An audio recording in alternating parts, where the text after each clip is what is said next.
radio for the masses. Headline edition, July 8, 1947.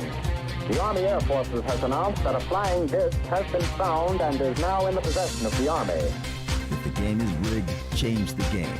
Game changer. I occasionally think how quickly our differences worldwide would vanish if we were facing an alien threat from outside this world. This is Fade to Black with your host, Jimmy Church, on the Game Changer Radio Network and KGRA, the Global Radio Alliance. I need your help to get to the year 1985. You're listening to Fade to Black with Jimmy Church on the Game Changer Network.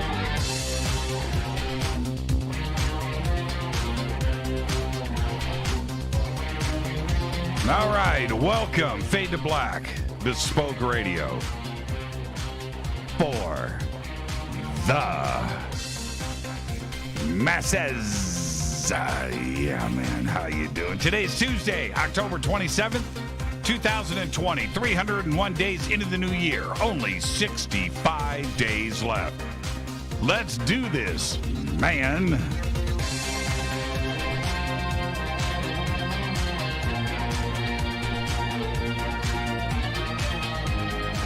We are live from a bunker somewhere in the middle of beautiful downtown Burbank, California. And I would like to welcome everybody listening all around the world, all across the United States. Hither and thither, to and fro, back and forth, up and down, east and west, north and south, far and near.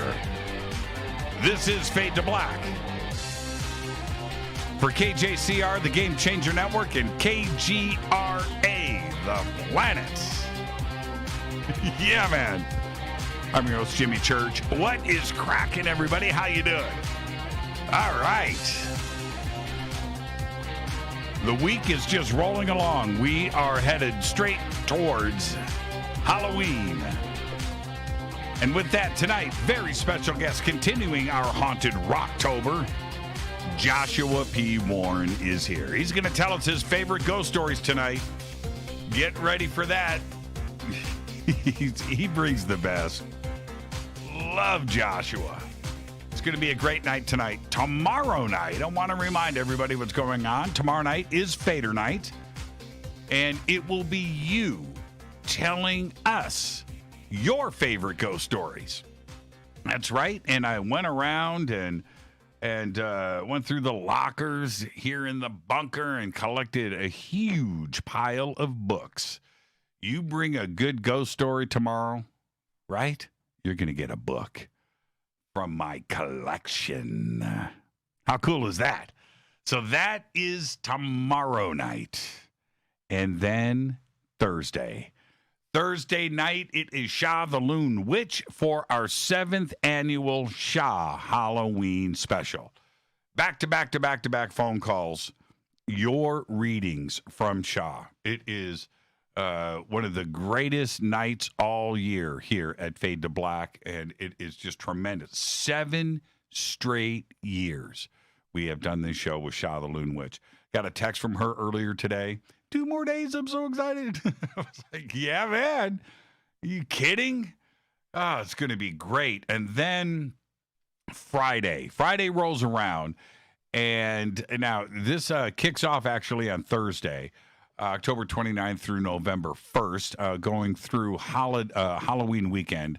The Dark Zone invites you to spend a haunted weekend with the Queen. Now, I'm going to be there on the Queen Mary. I'm going to be there. I'm going to be on board. I'm going to be on location Friday night to go ghost hunting with the team. And I want to remind all of you that this is a full-on virtual event with music and celebrities and the best paranormal teams in the United States. All you have to do, and it is simple, click on the banner over on our site. We've also got it up throughout social media. I believe I posted again today in Twitter. Click on that link, head straight over, and then when you do that, get registered. Use the promo code Jimmy for another additional special discount, okay? It's really that simple, and then you get to hang out with me on Friday night. Yeah. When something happens, it's going to happen when it's live. I just can't wait. It's going to be great. It's going to be great. So that's Friday night. Of course, Saturday is Halloween. I don't know what's going on in our neighborhood for Halloween. We normally have probably 1,000 trick-or-treaters at the house. That's not an exaggeration. If you ever spend a weekend or a Halloween night over at our place, you know what I'm talking about. It's crazy. I don't know what's going to go down this year. I don't know. Should I arm myself with candy anyway and see if anybody shows up, you know? And I don't know if I'm into a bunch of Halloween costumes on 5-year-olds and them being forced into wearing face masks. And the other part is, what parent is going to take their child trick-or-treating during a pandemic? So you have that part. You got like two things to consider here.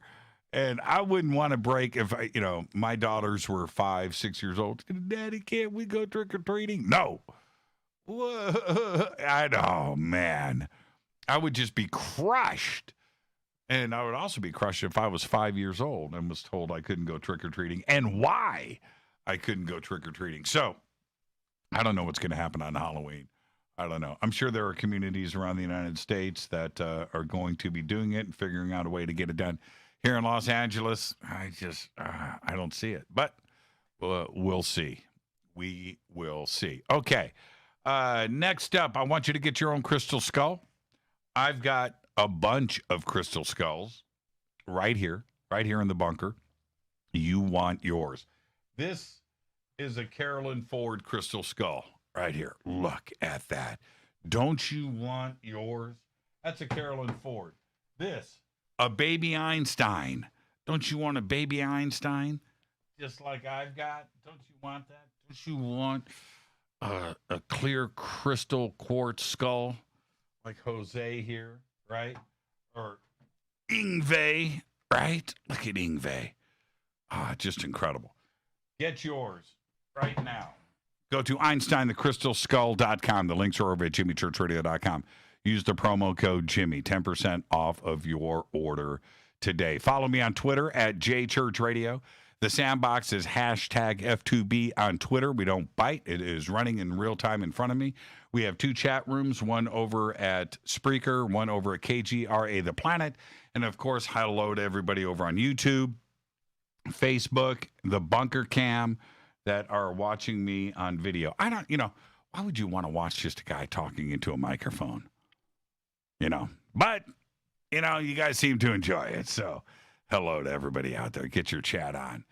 Get it going. Here we go. You can email throughout the show, Jimmy at JimmyChurchRadio.com. Breaking news. Crazy day. Keith Raniere, founder of the group NXIVM, has been sentenced to 120 years in prison. U.S. District Judge Nicholas Garifas read the sentence in Brooklyn Federal Court today after more than a dozen people gave victim impact statements at his sentencing. Raniere was convicted in 2019 by a jury in Brooklyn Federal Court of counts including racketeering, sex trafficking, sexual exploitation of a child, and human trafficking. 5 women who had been part of the NXIVM leadership have pleaded guilty to crimes related to the scheme. Among them is Claire Bronfman. Who is Claire Bronfman? She is heiress to the Seagram's liquor fortune. That's no BS. She dumped hundreds of millions of dollars into NXIVM. She was sentenced in September to nearly 7 years in prison. Her attorneys are in the process of filing an appeal. Also today, the Russian government announced that they are now instituting a nationwide mask mandate in public places throughout the country. And it is a huge decision considering Putin's previous reluctance to take severe measures related to the virus. Absolutely incredible. Lots more breaking news, but I'm going to get to that tomorrow. Let's get the show cracking. Happy birthday to today, John Cleese. Yeah, John Cleese today. is 81. All right, I'm going to light up Twitter right now. Best John Cleese character. Best John Cleese line. Quote. Give it to me right now on Twitter. Kelly Osbourne today. Daughter of Ozzy is 36. Judas Priest's K.K. Downing today is 69. Of course, he was replaced by Faulkner, the Falcon, the Falconator. Yeah, K.K. Downing. Rumor is he might be back in the band. Will they go with the 3-guitar lineup, or does Faulkner get the boot? Maybe they go 3 guitars? Duran Duran frontman Simon Le Bon today is 62. Our dead guy's birthday today is, moment of silence, please, for Scott Weiland. 1967 to 2015, died at the age of 48. Scott was, of course, the lead singer of Stone Temple Pilots, Velvet Revolver, and Art of Anarchy, and a few other bands, too, as well. It was during his time fronting the Stone Temple Pilots that he became one of the voices of a generation. On December 3rd, 2015, Scott died of an accidental drug overdose on his tour bus in Minnesota at the age of 48. There you go. On this day in history. Oh, look at the... yeah, the silly walk is up there. It is. What is your favorite color?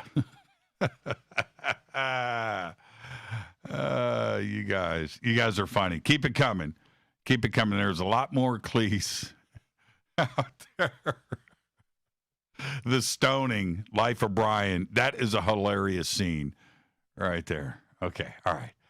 On this day in history, 1962, the United States and the Soviet Union stepped back from brink of nuclear war after tension-filled negotiations result in a plan to end the 2-week-old Cuban Missile Crisis.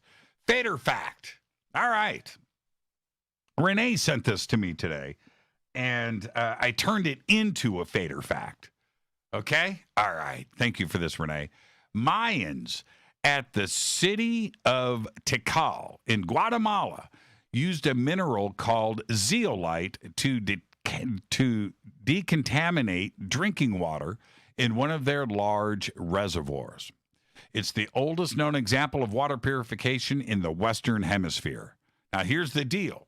Zeolite has an absorbent property because it is 3-dimensional microcrystalline pores. That's right. And those pores and those spaces filter out harmful microbes and soluble inorganic and organic toxins from drinking water. How crazy is that?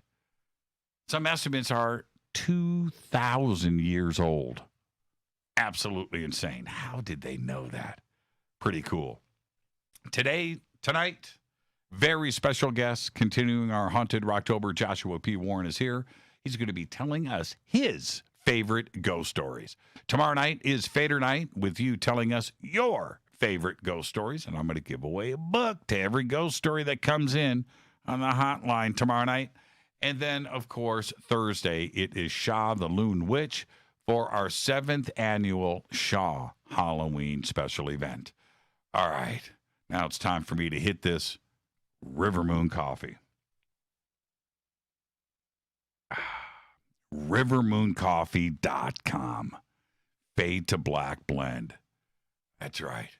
Promo code F2B blend. That's F, the number 2, B blend. F2B blend. 15% off of your order. Entire order. Site-wide. Go. Right now. Well, click on all of my stuff first. There you go. All right. I need you to listen to me. Of course, I say that every night before I rant. But tonight, you really need to. Because tonight on Fade to Black, I'm going to give you 2 options to ponder. The first, our civilization here on Earth is going to last another 5 billion years.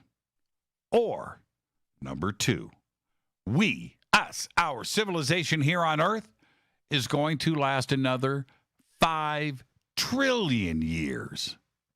Now, I want you to make a choice. Make your choice, stick with it, and really let it sink in.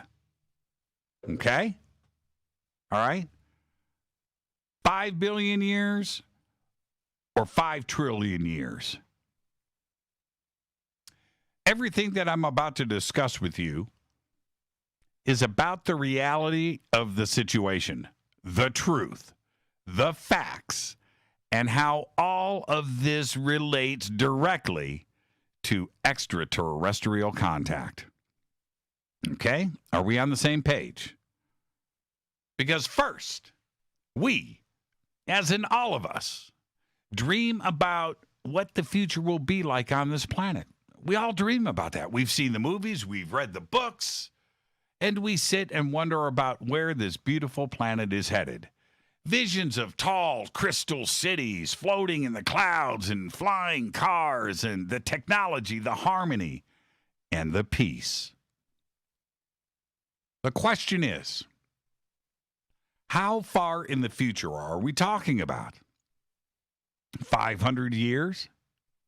10,000 years?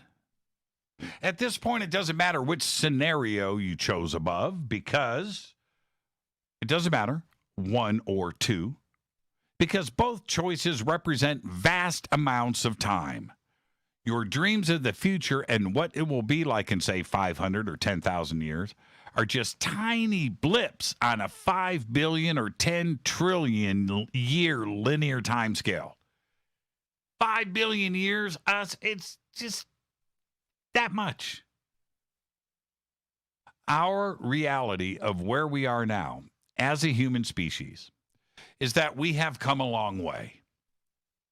We have gone from living in caves to venturing out to the planets in our solar system in just 200,000 years. Technology, science, medicine, and everything that we would consider modern has happened in the last 400 years. Cars, planes, rockets, computers, nuclear power, and true modern life went down in the last 100 years. Real high tech, the big stuff, came to the surface in the last 30 years. All of this technology has brought us a huge boom in the population that is truly out of control. At some point, and that point is very soon, we will be occupying every square inch of land and the oceans. We don't have a choice.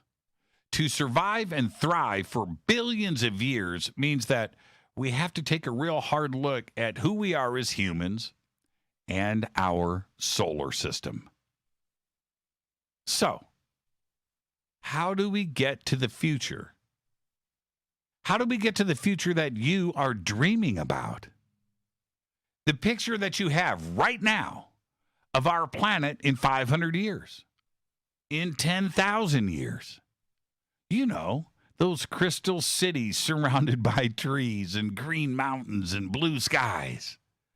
How is it possible? Now, if we take a look at scenario number 1 that I mentioned at the beginning of this rant, the 5 billion year number, we, right now, are a teeny weeny little speck. Tiny, tiny. We are the beginning of it all. You see, that tiny little dot, 5 billion years, and you look at where we are now, that 100-year part of that 5 billion years, that one, it is so tiny. That dot represents us in the present day, and it has to somehow survive another 4.99999999999 billion years to outlive, get ready for it, our sun. You see, I chose the 5 billion year number for a specific reason. Our sun our solar system, our planet Earth, are all about 5 billion years old. No new news here. I get that. These are the accepted numbers throughout science. 5 billion years old. The other number that is pretty solid at this point is how long our sun is expected to hang around from beginning to end. And that number is 10 billion years. That's it. So, the hard pill to swallow here is that we are already halfway there. That's right. There are exactly 5 billion years left to make the choices about our future. Stay with me. Because I know what you're thinking at this point. You're thinking to yourself, you're saying, hey, Jimmy, we've had 5 billion years of bliss with our sun. We'll have 5 billion more, man. We'll figure something out. We have time. No, you don't. Not so fast, little one. Look, I'm going to make it as simple as I can for everyone right now. And it is this. Our sun has been burning hydrogen into helium for the last 5 billion years, and it's about to run out of gas. All that will be left is helium, and the sun's core is not hot or dense enough to burn it. The relative stability of our sun that got us to where we are is about to end. Not right now. Not tomorrow, but in about 1 billion years. As our sun starts to make these changes over the next 1 billion years, we're going to see some dramatic stuff. Crazy stuff. Really crazy stuff. We're going to see changes in its gravity, its size, and its temperature. All of that's going to go down way before the sun dies. During this time, the sun is going to expand. It's going to expand so big, it will actually touch the orbit of Mars. And in doing so, who's in the way? We are. Before our planet is dragged into the sun, and it will happen, we will have already been toasted into a giant rock of coal. Life on our planet will run into real trouble way before our sun runs out of hydrogen. The sun has increased in brightness about 10% every billion years, and this increase will continue to evaporate all of our oceans into the atmosphere, trapping the heat and drying out the surface. Now, no science is perfect. We know this. But every computer model compiling all of our known data suggests that we have no more than 1 billion years left to find another place to live. Our sun, which has been pretty perfect until now, to be honest with you, is not what we need to survive. Remember those two choices at the beginning that I gave you. We have to find a star system with a stable sun. And yes, they are out there, and there's lots of them. This is the very precise fact that we have to make contact right now with other intelligent civilizations throughout the Milky Way. And we have to do that now. E.T. already knows where the good stuff is. They got a jump start on us. They also know that we are on a very limited run here on Earth. And advanced civilization will have to have gone through what we are about to experience, and they can help us. I don't want scenario 1, 5 billion years. I want number 2, 5 trillion years. 5 trillion years from now, our planet will be a far distant memory. That's it. Earth's going to be gone. Our solar system is going to be gone. The sun is going to be gone. This is why we need to start making plans. We are just the beginning of it all. It's our destiny. These are not just my dreams of the future. These are the facts. Now, what about those crystal cities surrounded by lush green mountains and blue skies in 10,000 years? Well, yes, that is the future for those who stayed behind, right? That's it. That's their future. After the rest of humanity left our planet on giant starships bound for a new home out there in the cosmos to survive another 5 trillion years. Seriously. I'm your host, Jimmy Church. This is Fade to Black. Tonight, Joshua P. Warren is here, continuing our Haunted Roctober. Joshua's going to bring us his favorite ghost stories. I cannot wait for this. We do this every year with Joshua. Really looking forward to this. And tomorrow night's Fader Night, open lines, your favorite ghost stories. Thursday night, our 7th annual Shaw Halloween special event with Shaw the Loon Witch. I am your host, Jimmy Church. You can follow me on Twitter at JChurchRadio. Simple enough. You can post in hashtag F2B. Hashtag F2BQ is Fade to Black Questions. I'll be right back with our guest, Joshua P. Warren. Stay with us.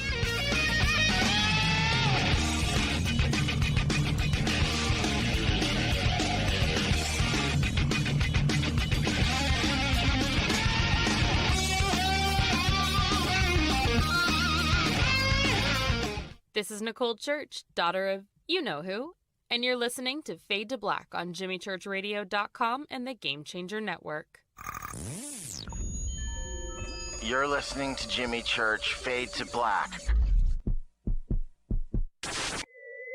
Fade to Black will now pause for alien identification. The station that talks the net. KGRA Radio. Introducing the Game Changer blend from River Moon Coffee that delivers a customized blend made specifically for the Fadernauts. If the game is rigged, change the game. It's a bolder cup with some bite. Game Changer is the coffee of choice for those that prefer an organic dark roast that is slightly lighter and milder, but it's still dark. With wild notes of pecans and chocolate with a rich, balanced, full-bodied cup that is roasted to perfection for a great coffee to start your day, as an after-dinner coffee or anywhere in between. Artisan, small batch roasted to perfection. USDA certified organic, all River Moon coffee is freshly roasted and packaged in the USA. Just go to rivermooncoffee.com or click on the banners over on our site and use the promo code F2BBLEND for 15% off of your order today. rivermooncoffee.com. Go Beckley Teppy. This is the only way forward. This is Fade to Black. Make contact. KGRARadio.com. This is Jimmy Church of Fade to Black, and you can get our podcast for just $2 per month. All you have to do is click on the podcast banner over at JimmyChurchRadio.com. This Halloween, the Dark Zone invites you to spend 4 haunted nights with the Queen, October 29th through November 1st. Virtually board the most famous ghost ship in the world. Get your boarding pass now because you'll get to join me, Jimmy Church, on Friday evening when I go ghost hunting. Live, when anything could happen and probably will. And here's the deal. For just $19.99, you get virtual access to the entire Queen Mary, 24-hour surveillance of the most haunted rooms, interaction with your favorite paranormal investigators, very special celebrity guests including Kane Hodder, that's Jason from Friday the 13th, and Chad Lindbergh of the TV series Supernatural. Musical guests including Filter and Beasto Blanco. There will be a costume contest and a Day of the Dead celebration. Halloween is not canceled. For your boarding pass and info, just click on the Dark Zone banner at JimmyChurchRadio.com and throughout our social media. When you click on that link, just use the promo code Jimmy for a special discount. That's right. You are invited to spend 4 nights of Halloween with the Queen. Hi, folks.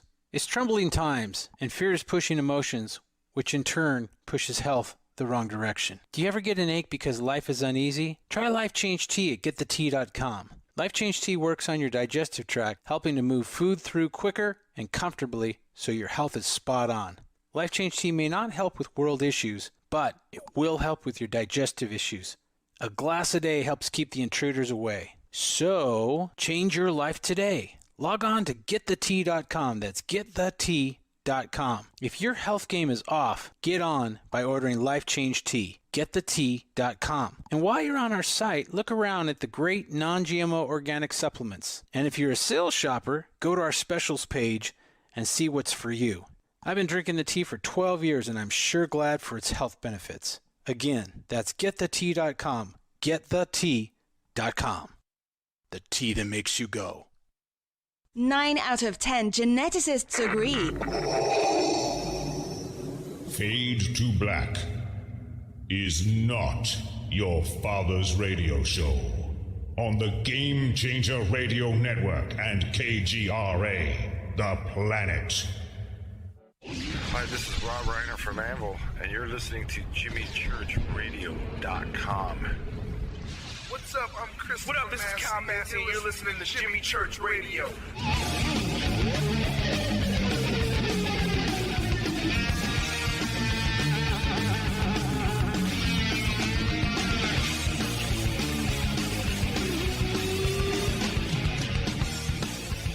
All right, welcome back. Fade to Black. I'm your host, Jimmy Church. Tonight, Joshua P. Warren is here. He's going to share with us his favorite ghost stories.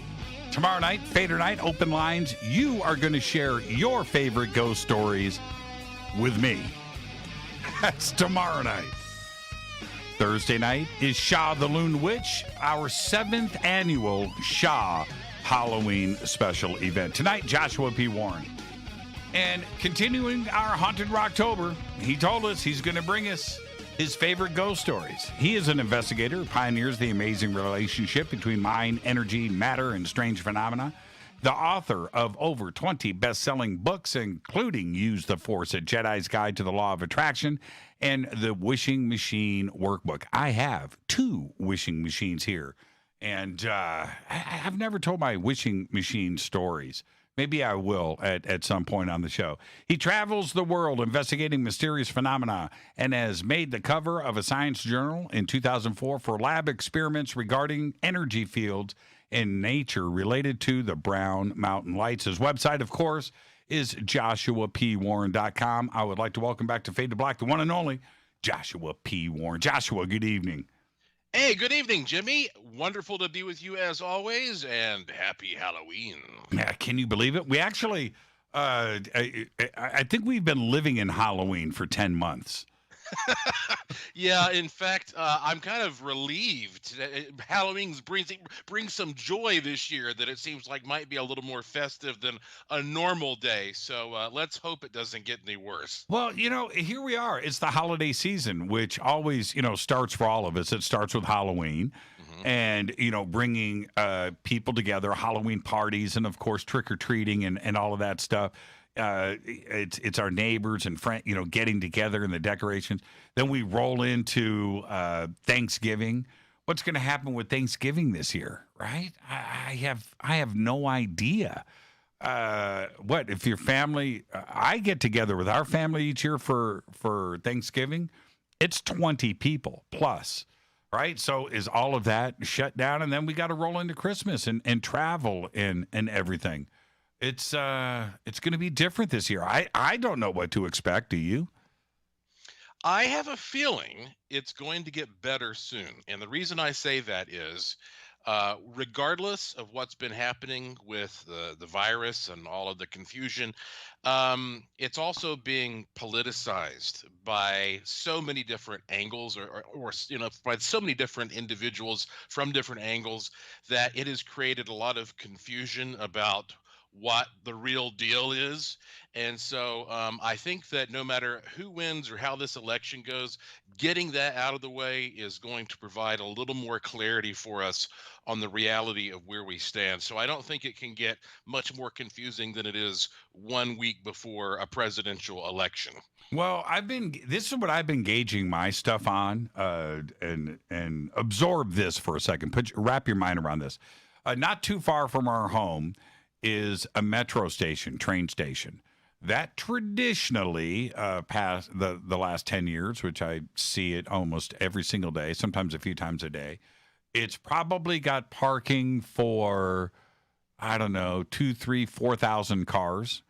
And every single day it's packed. The streets around it are packed. Every parking space is taken up from about 6 a.m. in the morning till about 10 p.m. at night when everybody's coming home. Okay? Dig it? Mm-hmm. That parking lot has been empty all year. Mm-hmm. Empty. 20 cars. Not 4,000, 20, 25. I've counted them. You know, and I'm that's my gauge, right? That's my barometer. When am I going to see that parking lot filled again, if ever?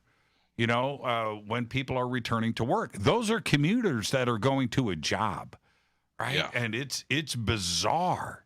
It's like I feel like Charlton Heston in the Omega Man, right? Just walking down the streets all by myself, you know, and it's a weird, strange feeling. I never thought when it first kicked off, Joshua, that first week of the lockdown and California instituted what do you call it when you can't go out at night? What do they call curfew? A curfew. Yeah. So they brought in the curfew and everything. It was like the next day that parking lot was empty, and it's never come back. And that was March 14th, I think, when the governor here brought down the hammer. So what is that? March, April, May, June, July, August, September, October. That's 8 months. Yeah. Sure. Yeah. Crazy. Well, you know, I'm here in Las Vegas, and so, you know, I'm more or less 4 hours drive from you there in the LA area. And we were one of the first places that shut down. And talk about eerie. I mean, every time you would ever see an image of the Vegas Strip 24 hours a day, it was packed with people. And it just looked like the most fun place on the planet with all the lights and excitement. And so for that to become a ghost town virtually overnight was especially shocking. But I can say that fortunately now there are quite a few people in Las Vegas. You know, most of the casinos are open again. As a matter of fact, tonight at midnight, a big new glorious sparkling casino called the Circa is going to open its doors. And so things are going well enough here in the Las Vegas area that it gives me hope, because you know, this is a place visited by people from all over the world. And so for us to currently be able to still function in a situation where you're potentially exposed to all these people around the world is a positive sign. So the lockdowns in California have been some of the most extreme in the country, and I can see why that has prevented most people from getting out to do anything. Well, and here we have 25, by some estimates, up to about 40 million people just packed into one county. And that's a lot of people, and these kind of precautions have to take place for sure. But this is something, talk about ironic, right? By you mentioning the lockdown in Las Vegas. You were the last person that I saw in Las Vegas. You were our last road trip. We went to Vegas, and we got to hang out. That was one of the funnest nights I've ever had in Las Vegas. Was Rita and I hanging out with you and your wife and friends, and man, I don't know what time we wrapped, but it was probably 4 a.m. or something. but we had a great time. But that was our last trip out of town, and Vegas was just starting the precautions at that time. If you remember, we were staying at the Venetian. And the Venetian at that point already had hand sanitizer out, next to all the slot machines, and and wipes and people, employees everywhere wiping down door handles and escalators and rails and just constantly cleaning everything. And we left Vegas, and it was the next day once we got back here, Vegas shut down. You were our last road trip. Very strange. And I'm not sure when I'm going to be able to see you again or anybody else. But Vegas was one of the things that they do there is their economy is based on tourism and people having freedom. You go to Vegas and you do whatever you want. Vegas doesn't want to project the image of we're going to clamp down on your freedoms, right?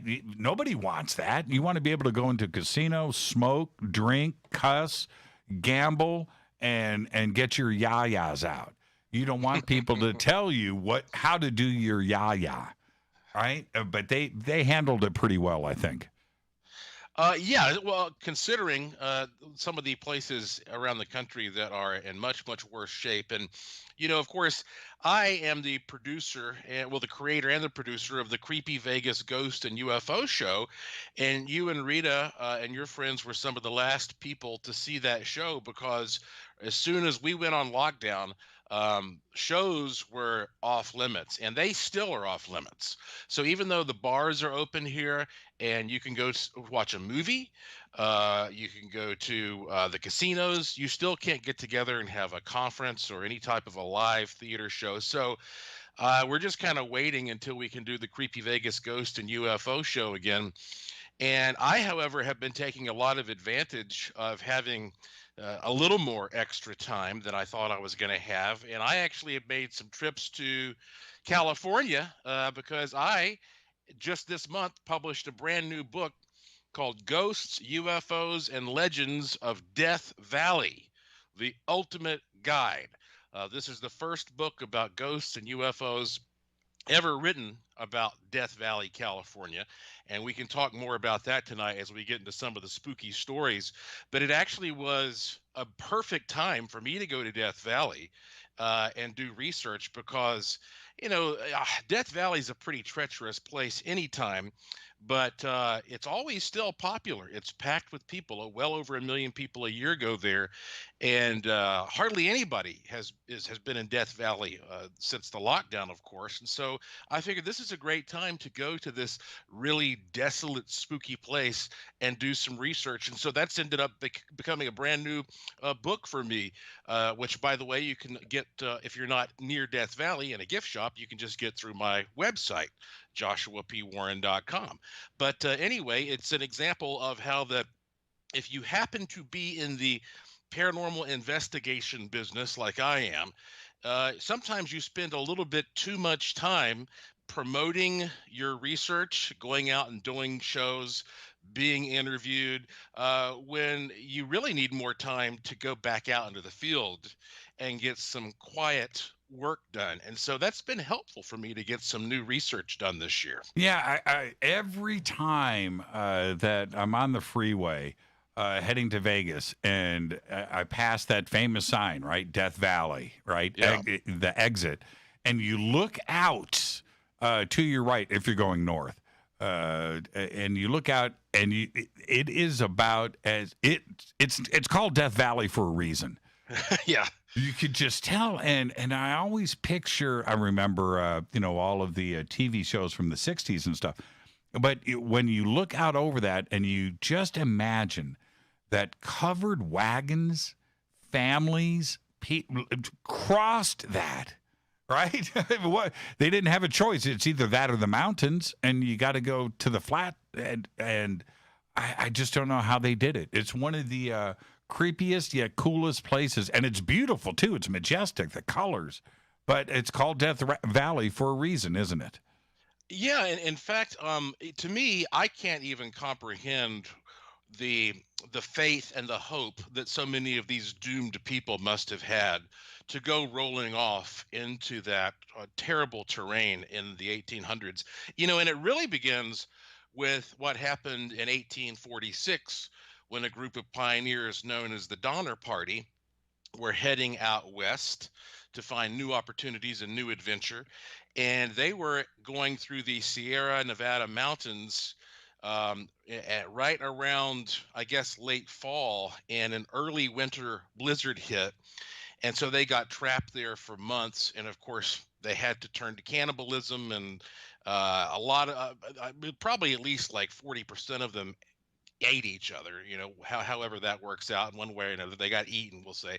So when this was all over with, this was such a big, terrible news story all over the country that people never wanted to end up in such a dire situation. And then in 1849, when gold was discovered at Sutter's Creek, California, and you had all of these ambitious pioneers we now call the 49ers traveling to California, well, none of them wanted to end up like the Donner Party.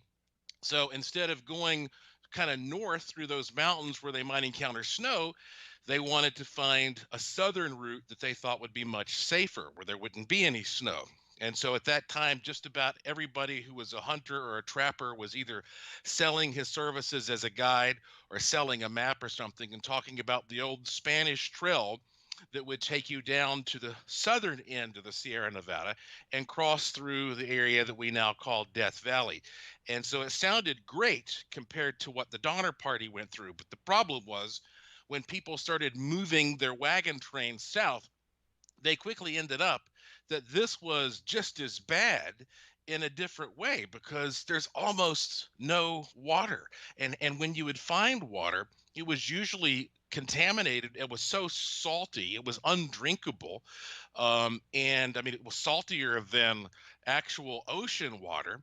And the people who found what we now call Death Valley and made it across the valley were often so delirious that they would wander right past this one opening called Walker Pass that would take them through and out of there. They were too delirious to even see it. And so a lot of them just kept going in circles until they died. And there was one group of, I think, a small party of 13 pioneers that they were very lucky. They were rescued by some cowboys, and but they'd been there, for at least a couple months, I think. And so right as that haggard party was being taken out of the pass, one sunburnt lady looked back and said, "Goodbye, Death Valley." And that story got reported, which is where officially the name Death Valley comes from. But there were so many pioneers that died on that stretch of land that it's a mystery how many people were actually just so miserably killed in that terrain. Because for one thing, most of them didn't live to tell the tale. And then, secondly, the people who did somehow survive, they couldn't even recount some of the horrors. But if you go back and you look at Native American stories about that same piece of property, I mean, they have all kinds of extremely bizarre tales about different types of spirits that would trap people and trick them, and even, creatures that would eat people there. There was a period of time in the 1920s and 30s when it was well known among the people in the area that there was supposedly a network of caves down there where giant mummified remains had been discovered. There's a whole chapter in the book about that. There are also a lot of just extremely unusual types of ghost stories. Like, for example, Death Valley's haunted by camels. And that's because in the 1800s, before the Civil War, the U.S. military was experimenting with the best way to explore the western half of the country. And they sent out a camel corps. And so all kinds of dramatic and terrible things happened with these unmanageable camels. And to this day, people still see these camels running around Death Valley at night, at sunset. So I could go on and on and on, but Death Valley has done a great job of earning its reputation. And now, because it's a dark sky preserve, many people go there every single year just to look at the sky and see the brilliant stars, and they see all these UFOs zipping around. Yeah, and the stretch of land that we're talking about here, like as far south as Barstow, right? Yeah. And you head up into Death Valley and then go west into the Mojave Desert. It's only divided by a couple of roads. It's all the same piece of land. And you have everything going on out there. There's no lights. There's nobody living. There's no homes. Sometimes you can drive for tens and tens of miles before you see a street light or anything that looks like a human being, which opens it wide up for secrecy, for UFO activity, because there's nothing there. You can see everything because the stars and there's no light pollution. And then you have the military industrial complex out there getting all of their secret stuff done. It's like the perfect storm of crazy. That's why I was astounded that nobody had put all that together in a book before. And, at first I thought maybe there's a book that I'm just missing, So I went and I talked to all the librarians, in Pahrump or in Beatty or, of course, here in the Las Vegas area and Boulder. None of the librarians were aware of any such book. I went to all the gift shops. I talked to all the book distributors. I can't understand why I was the first guy to put all this stuff together into a book. So yeah, it's got it all. It's got, monsters and cryptids and ancient secrets and UFOs and interdimensional stuff and time portals and not only ghosts of things that were once alive, but spiritual entities that have come here from some other place, or perhaps they've been here longer than we have. I mean, there's so much in this sort of phantasmagoria of Death Valley. It's almost like its own little Bermuda Triangle. And so you could make a heck of a Netflix series about what I discovered and put in this book. So who knows? But it's one of those places where you will never be bored if you go there and you start digging into this content, if you can find it, because most people don't stay there very long. Well, why do we love ghost stories? Well, I think it really fulfills two different desires. One is that simple thrill-seeking desire, the reason that people like to go on a roller coaster at an amusement park, or we like to sit around a campfire and have someone give us that shocking end of the story that makes us jump. That's kind of the fun, superficial part. But once you really start taking it seriously, and you get past that fight or flight instinct and that sort of raw reaction that we have to things that scare us, if we actually begin to consider that there is more to us than meets the eye, that there may be an afterlife, then at that point, ironically, we are taking the fear of death and we're kind of alleviating it in a way. So on one hand, ghosts stories are there to scare you, but if you get serious about them, they bring you some peace of mind, because you think, when I die, this is not the end, or other people who have died that I love are still out there and accessible in some way, and I'll be able to perhaps someday be with them or speak with them again. And so I think that's why that ghost stories are so popular and so ubiquitous, because you can use them for different purposes, but they tap into this sort of fundamental desire that we have to either enjoy the frightening sensation of being scared or overcoming that. I went through a period of, and I agree with you, because my personal experience is I do a lot of research, and I do a lot of my research after the show, and I do that at night. And I went through a period, it was probably about 6 months, of not doing research, but going out onto the net and finding scary ghost stories. That's what I would do. And I would turn off the lights. I'd crawl into bed and have some crazy story. And I would line them up, too. If I had one long one, great. Or I'd have a bunch of short ones back to back.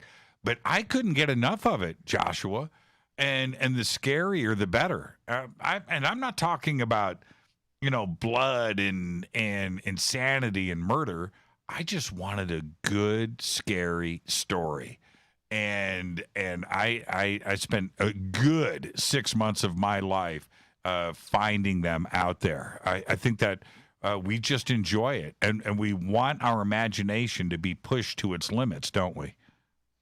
Oh, yes. And I love stories that seem like they are so contrived that some author sat down and made it up, and yet they're true. Right. And so, so tonight I want to share some stories with you and your audience that to me often seem to wrap up in that perfect little package where you say, I can't believe that this is true, but I know it is.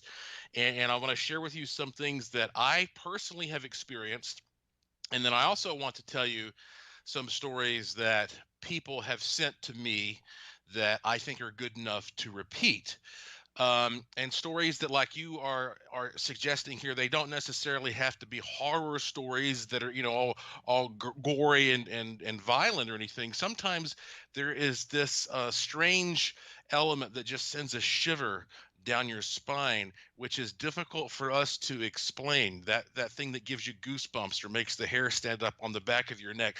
I'm not certain what that sensation connects to from an evolutionary point of view, but I'm going to share some stories like that, at least that do that for me, with you and your audience tonight. Now, I've got, and we're going to head towards a break right here. I got this tweet from Josh, by the way, and Josh on Twitter says, tell us the story from the old jailhouse in Asheville near Pax Tavern.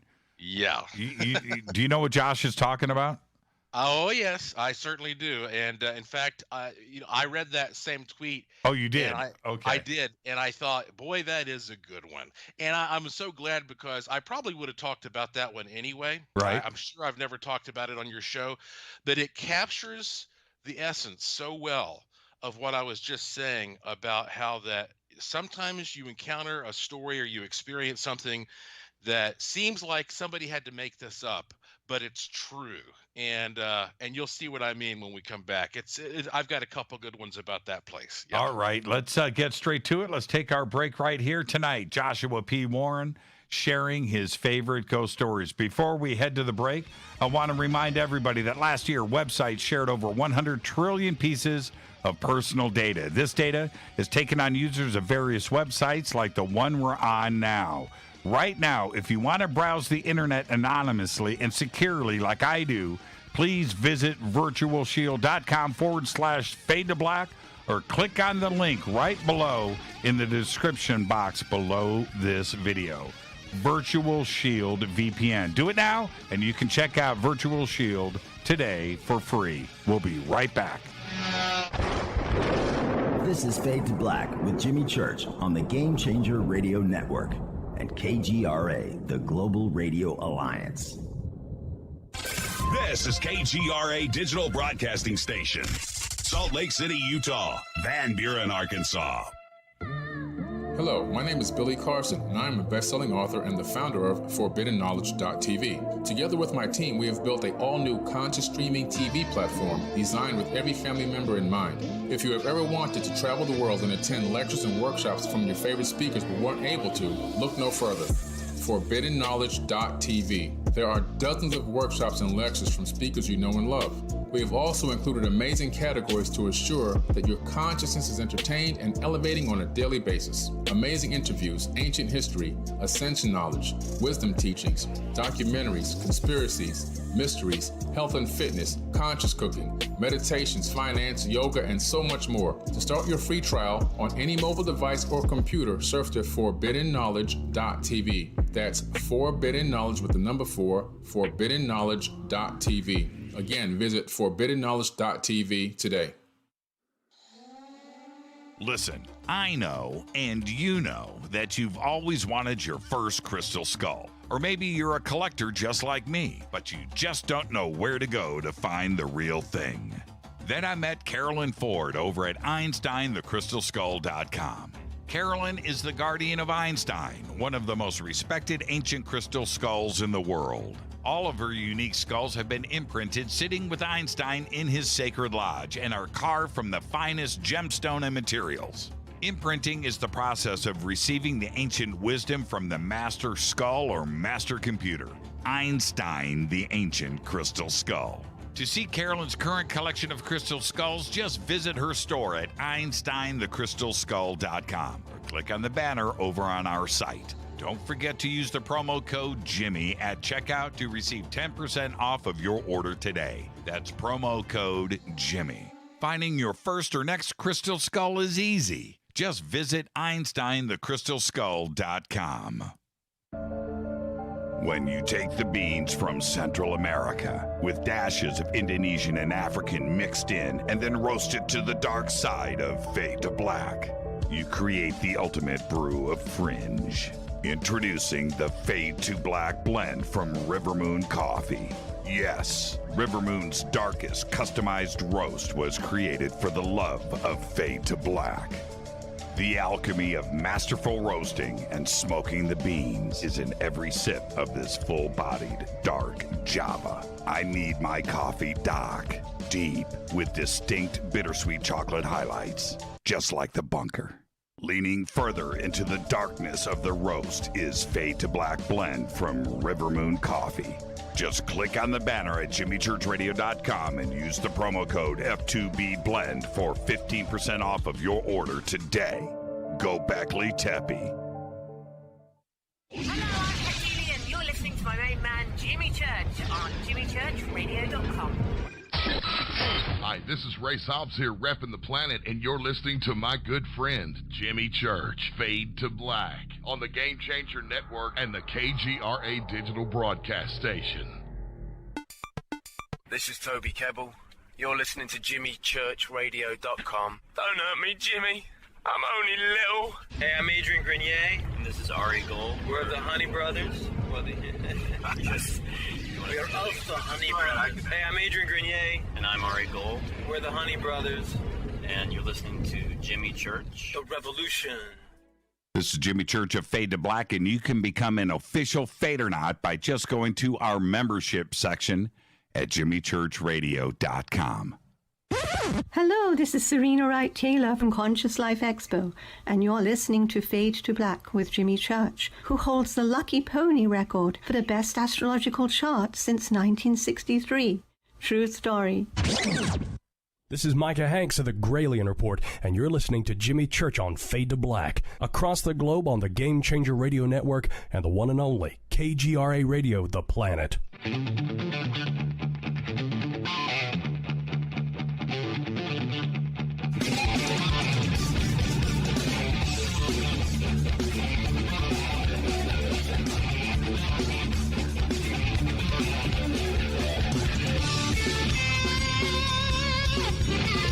All right, welcome back. Fade to Black. I'm your host, Jimmy Church. Tonight, Joshua P. Warren. Continuing our Haunted Roctober.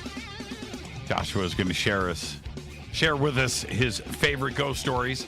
And also, I want to let everybody know that Joshua's new book, Ghost, UFOs, and the Legends of Death Valley, has been posted up in Twitter. I've got the links there and shared, and you can go and get yourself your very own copy. Now, Joshua, let's find out what's going on in this old jail in Asheville near Pax Tavern.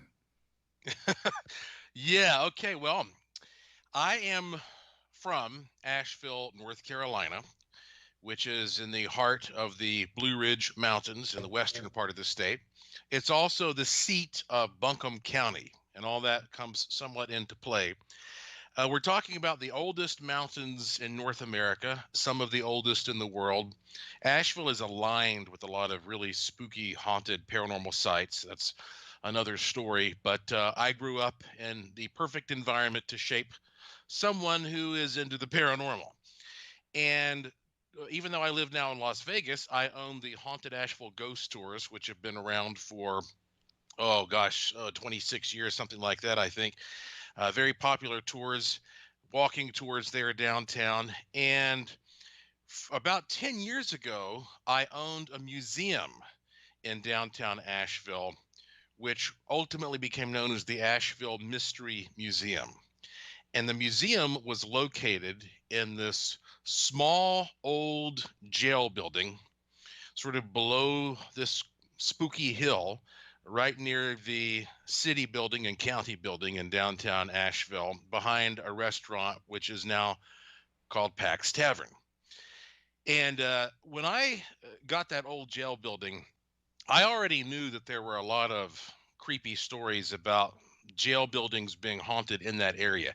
Asheville was founded in the late 1700s. And over the years, there were a number of jail buildings that were kind of built and then torn down and rebuilt. And this was one of the last standing, and it had been built in the late 1800s. And even when I was writing my book, Haunted Asheville, which was the very first book of Asheville ghost stories, I came across what is today still one of the weirdest stories I've ever read.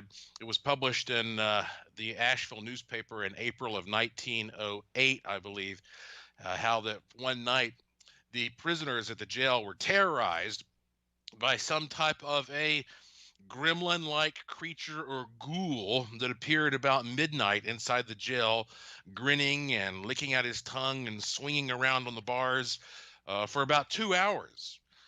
Scared the men so terribly that after that they all converted to Christianity and gave up drinking and smoking and playing of cards, and it was a huge life-altering night of terror for these guys. So there are all these, like crazy stories anyway about some of these jail buildings. They had the gallows outside, of course, where they used to hang a lot of people. There was a lot of violence just in general in Asheville. So that said, when I first got the museum put up in this small little building, I had, experiences right off the bat that you would expect being in a haunted place, hearing voices, doors getting knocked on when nobody's around, that kind of stuff that you almost just sort of take for granted. The first time I had a really significant experience was when I got snowed in there. And it was one of those situations where we all kind of underestimated the amount of snow that was going to hit. And I was the last guy who got, stuck there. And so I had to spend the night by myself in this building when the rest of downtown Asheville was basically abandoned. And so here I was. I didn't even have a bed or anything. I have this big giant trench coat that weighs 8 or 9 pounds that I've had for years that has saved my life a few times. And I was just lying on the floor with this trench coat pulled over me. And sometime probably around 2:30 in the morning, something very powerful grabbed the bottom of that trench coat and just yanked it right off of me. And I bolted upright, just, terrified, as you can imagine, my heart pounding out of my chest, knowing that there's something in this room that jerked this coat off of me. And I didn't get much sleep the rest of that night. And I said, that's the last time I'm ever spending the night in this building. Well, bearing all that in mind, there was an incident that took place on January 23rd, right there in the dead of winter, of 2011.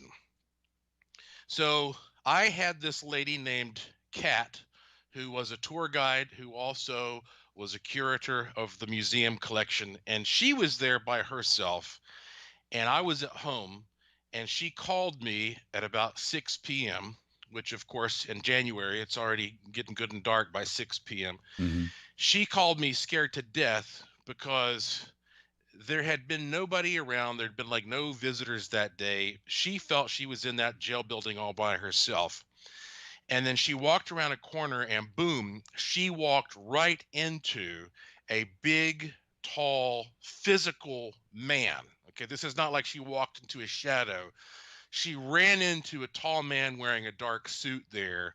And her first thought was somebody slipped into this building without my knowledge. And she looked up, and before she even get a good look, it vanished. And so that was, and that freaked her out so badly that she locked up and got out of there and called me. I'd known her for years. She'd never told me anything like that before. Never told me anything after that along those lines. So she called me up about 6 o'clock in the afternoon, and I guess you could say the evening, telling me how rattled she was by this. And I said, okay, we'll mark that one down. It's just another spooky story. And then after that, I know for a fact she called some of her other friends and told them what had happened. Wait, you didn't go and help her? Well, I mean, I'd had my own experiences. You told her she was on her own. Wow. Well, she locked up. She went home for the day. I was not. Yeah. So less than 3 hours later, Okay. This same day. Now, this is January 23rd of 2011. Less than 3 hours later, I received a call from a good friend of mine named Vance Pollock. And Vance is the best historian that I know. And Vance had been looking into the history of that whole property in that whole area. And he knew absolutely nothing about what had transpired that day. And he called me to tell me, Josh, I just found out something pretty wild about the building that your museum is in. I said, oh, yeah, what's that? He said that a man named John Lyerly, who was the sheriff of Buncombe County, who actually was famous for his brutality and violence, so famous that even the great writer Thomas Wolfe wrote about it in some of his fiction. John Lyerly had gone into that building and taken out his service revolver and blown his head off, and he had done it on January 23rd of 1924, exactly 87 years before, on that same day. And I about dropped the phone. I said, Vance, you're not going to believe this, but Kat called me, at 6 o'clock today and told me this story. And talk about all of us getting the goosebumps. What I can tell you, where I had people that I knew and trusted, one of them calling me up, telling me about this incredible experience. And then a few hours later, this other historian who knew nothing about this saying, oh, yeah, this is the 87th anniversary of this guy killing himself in our building. Right. Did you get a chance? Yeah, right. Did Kat see a picture of him? Oh, yes. Oh, yes. She says, as far as she can tell, she's comfortable saying that was him. Wow. That was him. Yeah. And after that, the activity in the building actually continued to pick up, because once we had all this together, then we would use his name. Right. We'd say, oh, Sheriff Lyerly, what are you up to tonight? We'd start speaking to him, and more activity started occurring after that. But before we continue, right off the bat, to me, that is one of those unbelievable confirmations that I have had, certainly in my life, that there is a reality behind ghostly phenomena. When you see these separate pieces all come together like that right in front of you, and you see what I mean, that's like a story that somebody would make up and tell around a campfire. Right. It fits together perfectly, and yet that is a true story. And when you start going down this trail and you start thinking about why is it that we often have suicide in particular associated with some of these most spooky stories, it makes you also think about, well, what is inspiring a person to stick around as a ghost? In many cases, ghosts have a dark reputation. And it could be because, well, the ghost is a very superficial, immature spirit that was attached to something superficial like a treasure or an object or a person and doesn't want to leave that behind. Or it could be somebody who feels guilty and for what he or she has done, and maybe is afraid to move on to some possible judgment. And I want to share a quick story with you. I put together a book years ago, I think about 6 or 7 years ago. It's called It Was a Dark and Creepy Night. And this is an anthology. All I did was I put the word out to the world that I was looking for people who had had experiences to send them to me. And I was going to take some of the most interesting ones and put them together in a collection. So I can't really say I wrote this book. I mean, I put it together. And I want to share this story with you. It's very short. It's from Minneapolis, Minnesota, and 1997. And all this information is published, so I can tell you that the man who wrote it is named Thomas Glenn Kelly. And he said, in 1997, my girlfriend and I were renting a huge, beautiful, old duplex in South Minneapolis. My girlfriend worked the night shift, 10 p.m. to 7 a.m. I would go to bed just after she left for work, and she would wake me in the morning when she returned home. One morning, she woke me up and asked me why there was a butcher knife in the bathtub. I told her I had no idea, and we laughed it off. A few weeks later, she woke me up and asked why the bone cutters were in the bathtub. What? Again, we laughed it off as the kitchen was adjacent to the bathroom and the butcher block knife holder was on the counter just outside the bathroom.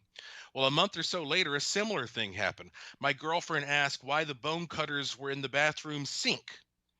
This odd occurrence continued throughout the 3 years we lived in the duplex, a total of probably 10 times. Somehow in the night, kitchen cutlery ended up in the bathtub or the bathroom sink, one time even in the toilet. Toward the end of our time there, twice, the butcher knife was laying at the foot of our bed. During our last weekend in the duplex, we threw a party and invited the downstairs tenants. They were a couple who lived in the building for 10 years, and during the course of conversation and drinks, the subject of our landlord came up. We both went white when they informed us that in 1968, our landlord's mother had committed suicide in our unit in the bathtub with a butcher knife. Now, these types of stories, Jimmy, are more common than one might think. It seems like that when someone especially commits suicide, there is this terrible reliving of this. And you hear this all the time in creepy ghost stories. It's almost like the person who committed suicide is still doing it, is still somehow in that state of mind, is still trapped in that state of being. And, you know, we have, speaking of Asheville, we have a bridge there that's haunted, they say, by a woman who hanged herself. This is commonplace. And we also have to consider that time is a flexible thing. Every astrophysicist and cosmologist that studies time says time is flexible and it depends upon the point of view of the observer. So maybe when we talk about something that happened 100 years ago, well, maybe it happened 100 years ago from my perspective and your perspective. But from the point of view of the person that was there, maybe to the ghost is what I'm saying. Maybe it's been 30 seconds. Maybe it's been 5 minutes. In other words, maybe because time gets distorted, especially when something of this magnitude is happening, maybe those people are still trying to commit suicide and we wander into that scene. And that's, it's a creepy thing to bring up, but I think you can see why that is such a common theme in these types of ghost stories. I'm going to make this really quick, but I have my own experience just like that. And I know you're telling the stories tonight, so I'm going to make this very brief.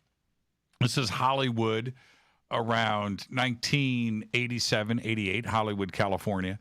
And I pulled up to a friend's house at about 2:30 in the morning. The clubs had just closed at 2 a.m., and we were all getting together at this back house. Nice house, back house, right in the middle of Hollywood, actually across the street from the Church of Scientology, oddly enough, right there on Fountain. But anyway, I pull up, nobody's there yet, and I'm sitting in my car waiting, and I look over at the house, and I'm wondering if anybody's home yet or whatever, and I'm waiting. But as I look over, there's a big picture window on the front porch, and it's about it's big. It's like 6 feet wide, maybe 4 feet tall, big one-piece glass window. And I see the curtain pull to the side, and a face looks at me. I went, the roommate is home. Okay, cool. So I get out of the car, and I was a little bit angry that they didn't open up the door when I pulled up, right? So I'm a little perturbed, but I go up, and I'm standing on the front porch. The door doesn't open. I knock, and nobody opens the door, and I'm like, what the heck is going on? How rude, right? To leave me. So I go back to the car, and I wait, and eventually everybody pulls up behind me. And I said, your roommate is home. She looked out the window at me. She goes, no, she's not here yet. She's going to pull up with her boyfriend in a couple of minutes. And they did. they pulled up, and her boyfriend gets out, and he's a friend of mine. I said, dude, you know, and I'm freaking everybody out. There's somebody in the house. Well, anyway, we enter the home. We clear the place out. We check all the windows. There's nobody there, and it's empty. And we're all freaked out. It was, I believe it was the next day. The next day, I'm there, and the owner of the house, the landlord, Japanese guy, he shows up, and for whatever reason, the front house is empty. It's not rented. Nobody lives there. And I'm just kind of poking around, and I looked through the back door of the main house, and I see in the wooden floor, Joshua, all the way to the front, I can see it from the back of the house, this wooden floor. In front of the fireplace is this big, black, burnt out section of the wooden floor, maybe 10 feet in diameter. And I'm like, what's up with that? And he says, this is the landlord, my son committed suicide here last year. And I was like, this is the last time I'm coming back to this place. And it freaked out all of us. Nobody knew. And I took another look through there, and I'm thinking about what just happened the night before. And just like you stated here, right, that as crazy and sad as it is to mention, suicides have a lot in common with ghost stories and encounters. Well, it seems like the more, shall we say, out of adjustment the mind and body and environment connection is at the moment of death, the higher the probability for creating something ghostly. That's why that you have, I think, often so many ghosts from wartime. You look at the Civil War, for example. Half the time, the guys fighting in the Civil War didn't even know what was happening. The air was full of smoke. They were deafened with these just mind-numbing booms and blasts. It was chaos all around them. You know, we can sit back and watch a documentary about the Civil War, and they show you the overhead shot where the generals had their strategies laid out like a chessboard. But when you were actually in that situation, you didn't know what was going on. It was complete chaos and confusion. So therefore, if you were that soldier, you might still be in the midst of that and have no idea that you were killed or that 150 years have passed or anything like that. And so therefore, people who are sort of out of it because they're suffering from a mental illness, or they are in an extremely intense, shocking situation. These are people who may still be sort of trapped and don't even realize it. And sometimes we catch glimpses of that.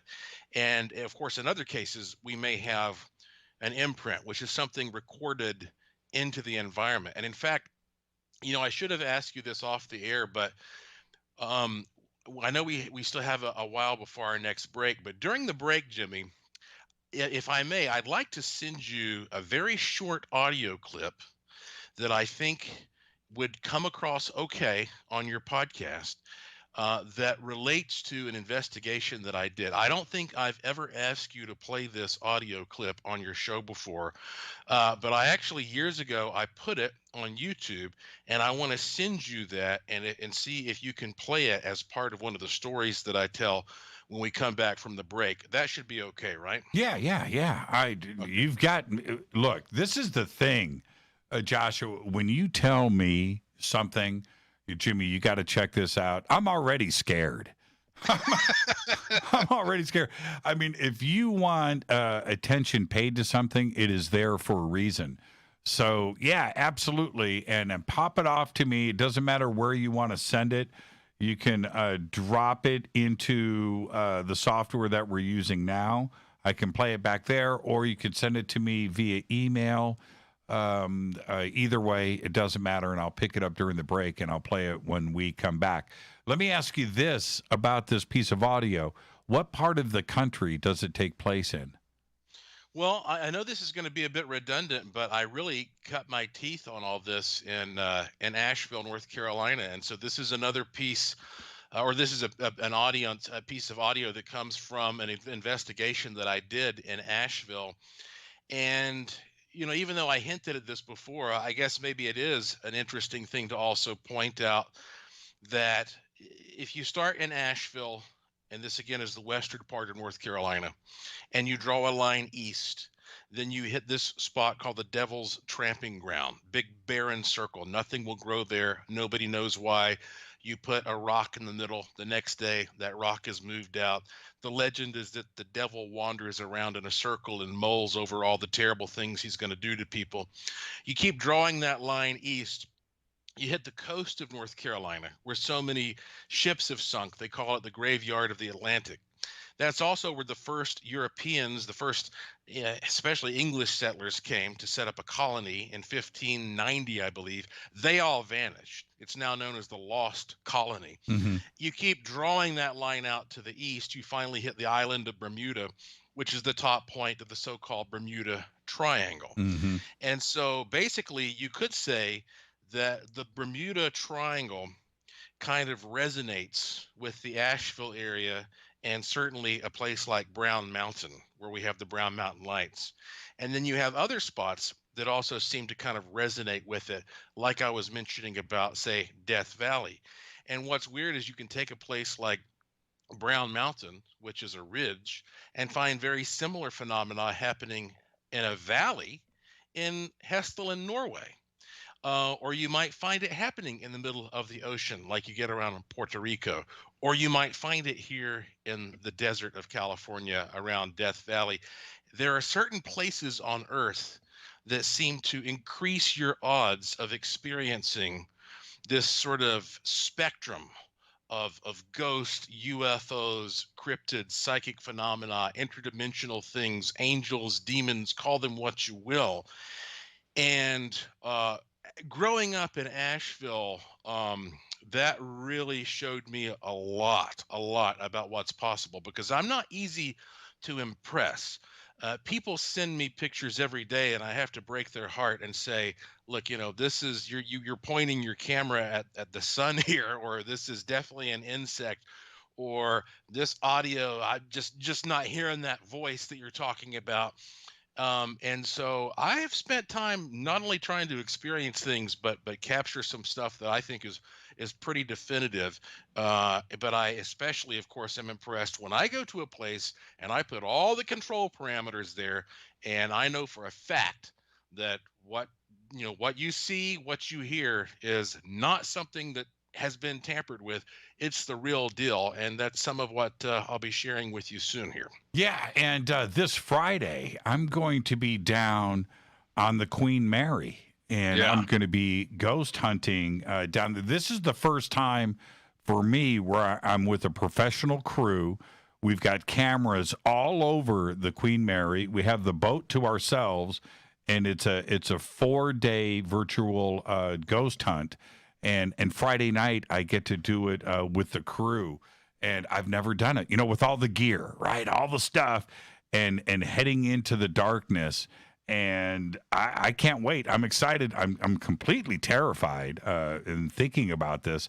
But I'm excited. And this is my first time out. So hopefully I'll be able to tell you some stories to turn this thing around when I come back from the Queen Mary. Our guest tonight, Joshua P. Warren. All right, Joshua, you send me that file, and we'll get to all of this. More ghost stories from Josh after this short break. Stay with us.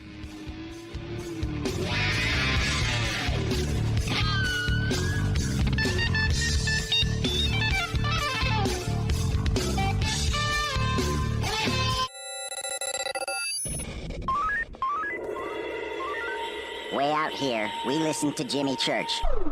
You're listening to Fade to Black. Always on the edge of the hottest alternative talk. Jimmy Church with Fade to Black. KGRARadio.com. ¿Qué tal, mis amigos? Yo soy Mario Carson, el tiburón, y los invito para que escuchen a mi buen amigo Jimmy Church Radio. ¡Claro que sí! you want to be an official Fadernaut? Of course you do. This is Jimmy Church of Fade to Black. Just go to our membership section at jimmychurchradio.com. This Halloween, the Dark Zone invites you to spend 4 haunted nights with the Queen, October 29th through November 1st. Virtually board the most famous ghost ship in the world. Get your boarding pass now because you'll get to join me, Jimmy Church, on Friday evening when I go ghost hunting. Live, when anything could happen and probably will. And here's the deal. For just $19.99, you get virtual access to the entire Queen Mary, 24-hour surveillance of the most haunted rooms, interaction with your favorite paranormal investigators, very special celebrity guests including Kane Hodder, that's Jason from Friday the 13th, and Chad Lindbergh of the TV series Supernatural. Musical guests including Filter and Beasto Blanco. There will be a costume contest and a Day of the Dead celebration. Halloween is not canceled. For your boarding pass and info, just click on the Dark Zone banner at jimmychurchradio.com and throughout our social media. When you click on that link, just use the promo code Jimmy for a special discount. That's right. You are invited to spend 4 nights of Halloween with the Queen. So, you love talk radio? Then you'll love TalkStreamLive.com. TalkStream Live is always on, 24/7 with the best streaming talk shows. Find your favorite talkers and discover some new ones. It's free, readily available online or on mobile with any smartphone or tablet. Finding your favorite talk shows all in one place has gotten a whole lot easier. Just go to TalkStreamLive.com. Be sure to download the free apps from Google Play or the iTunes App Store. You listen to us, and we listen to you. And so does the CIA. KGRARadio.com. Telepath is a weekly digital newsletter filled with the latest paranormal news, trending topics, and fresh articles from some of the most popular critical thinkers in the community today. Stay informed on your favorite paranormal podcasts and live streaming talk shows. Interact with the Telepath and upload your paranormal story or pics. It could be featured in an upcoming edition. Sign up right now for the free Telepath newsletter at paranormal.radio. That's paranormal.radio. Including the network you're listening to right now, the Paranormal Radio app, free in Google Play and the iOS App Store. You are listening to Fade to Black with Jimmy Church on the Game Changer Network. Oi, oi, I'm Reese Evans. You're listening to Jimmy Church. This is Revolution. The revolution will not be televised. The revolution is on radio. Ciao.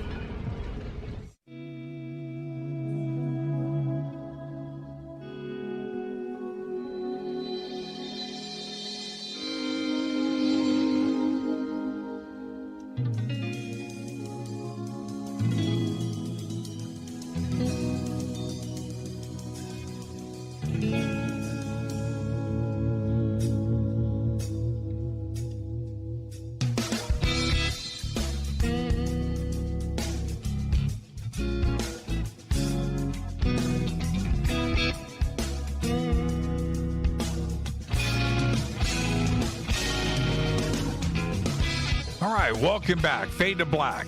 Continuing our Haunted Roctober. Tonight, our guest is Joshua P. Warren. I'm your host, Jimmy Church, on the Game Changer Network and KGRA The Planet. You can follow me on Twitter at JChurchRadio. You can also follow Joshua. It's very simple, at Joshua P. Warren on Twitter. So glad you got the P in there, Joshua. So glad you got the P in there. Now I've got the file, everybody. It's set and ready to go. And so Joshua, give us the setup. What happened? All right, I tell you what. Since this is Ghost Story night, I want to whet everybody's appetite a little bit more with building some suspense. I want to share one more little short, true story with you that might even enhance what I'm about to tell you a little bit. And this is one that I like so much because this was sent to me by a police officer. And this police officer, and again, I have total permission to give out this information. It was published in my book. It was a Dark and Creepy Night. Her name is Joan Rudzinski, And she is an officer, or at least she was when this was written, in Philadelphia, Pennsylvania, a single mother. And it's important to keep in mind that sometimes she works till about 11:30 p.m. and gets home just before midnight. So that's what happened to her. She said, "I'm a single mom, and one night I worked until 11:30 p.m. By the time I got home, let the puppy out, and made my way upstairs, it was right about midnight.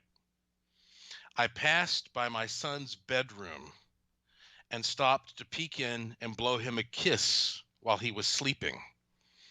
I've done the same thing every night for 17 years. I had 2 home phones in my house, one in my bedroom and one in the kitchen, though we also both have cell phones. That particular night, as I passed my son's room, I heard his cell phone ring. I listened for a minute. He didn't answer, and it stopped. So I didn't think anything more of it and went to bed.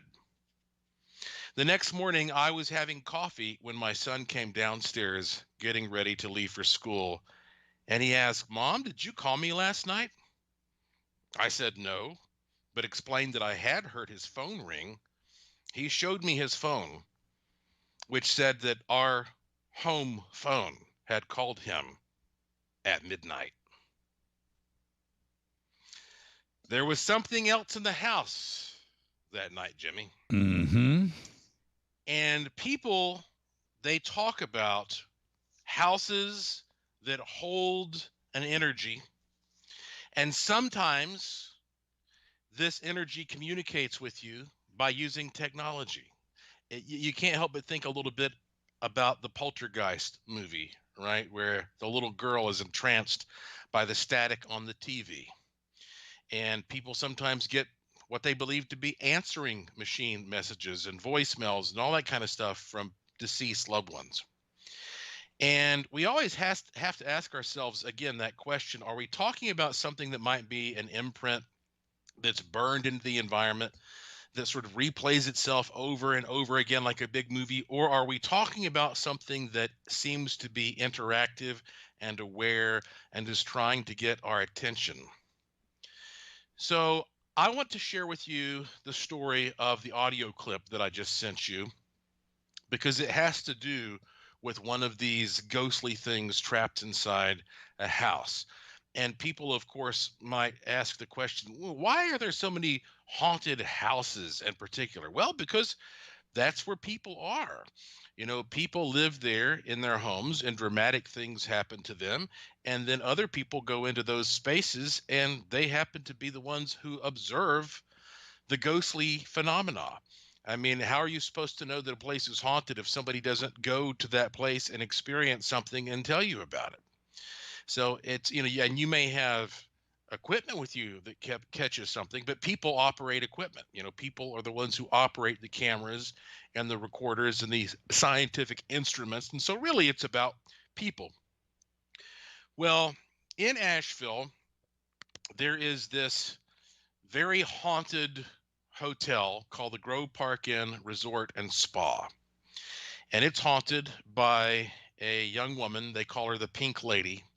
Nobody is sure who she was, but the story is that she fell to her death from a balcony inside the hotel's interior palm court sometime in the 19-teens and has been seen ever since wandering the property wearing her evening gown.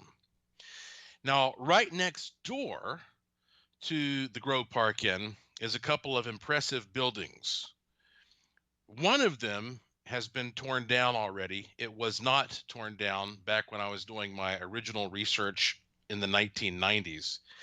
And the funny thing is, a lot of people would talk about seeing the ghost of the Pink Lady traveling back and forth, literally from from building to building, because there was a golf course between the Grove Park Inn and this building they called the Battle Mansion, which was for a while a news station. A long time it was a news station. And people would see this ghost traveling between those two buildings. That's a very unusual report. And I tell you that because I don't know if that is connected to this next story, because there was a third building right there. And to be honest with you, I prefer not to say the name attached to this house, because it's one of those situations where there are still people in the community that have an attachment to this incident, and I don't want to be insensitive toward anybody's family history. Sure. So right there next to the Grove Park Inn and where the Battle Mansion used to be is this other very spooky looking house. It looks like a small castle. And the man who once owned the house was an extremely prestigious man, very powerful man in the city. And it was well known that he was a controversial figure. And so at first, it was very difficult for me to even figure out why he was controversial. It was the kind of thing where you would ask somebody about him and they would say, yeah, nobody really liked him too much. And you'd say, why? And they would just be like, never mind. Nobody would ever tell me what the deal was. But I got this rare opportunity to go there and spend a night investigating the place by myself, completely by myself. Now that night, I had a number of strange experiences, which you can watch for free on YouTube. If you type in my name on YouTube, I think it's listed under something like Alone in a Haunted House with Joshua P. Warren or something along those lines. And you can see what I documented. But I was impressed enough with what I got that I decided to bring back a team with me.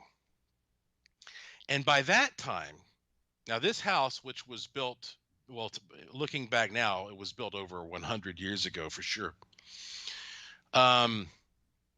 This house had a dark reputation, I found out, because they said that the man who lived there was abusive to his wife and also didn't treat some of his, shall we call them, servants too well.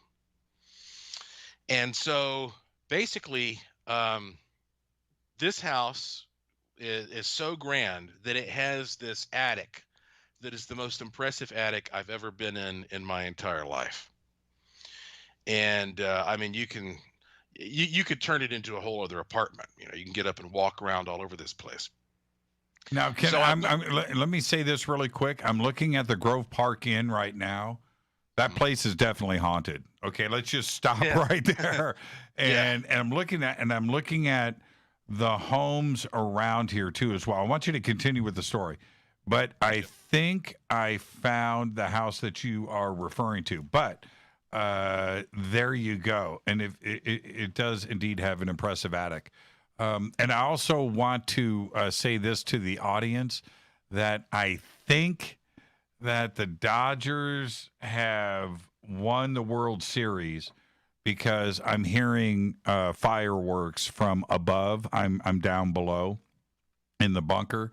But if you hear any explosions or any weirdness like that one right there, that was really loud. The Dodgers have won the World Series just a couple of minutes ago. But it's soon to be a war zone going on here in Burbank. I just wanted to let everybody know it's nothing else going on. The Dodgers have won the World Series. Okay. Again, I'm looking at it here, and I don't think there's any question. How old is the Grove Park Inn, the main building? The Grove Park Inn was finished around 1913. Right. It looks like it. Yeah, and a lot of people died during the construction of that building because safety protocols were pretty absurd. They had this system worked out where two men would counterbalance each other with one rope. They would tie a rope basically to one guy's waist, and he'd toss it over a beam, and then they would tie it to the other guy's waist, and they kind of wriggle their way back and forth across these high beams. So every time the rope would break, two guys would die.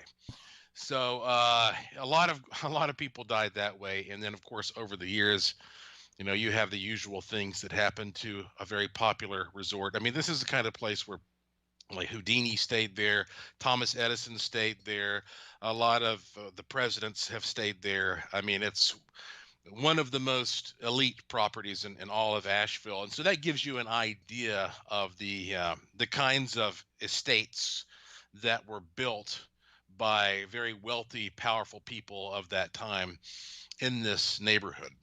It's right there in the mountains on the edge of Asheville. Yeah, yeah. And Asheville, you know, was for people who've never heard of Asheville, let me just give you this bit of insight. The largest privately owned home in the entire country is in Asheville, North Carolina. It's called the Biltmore House.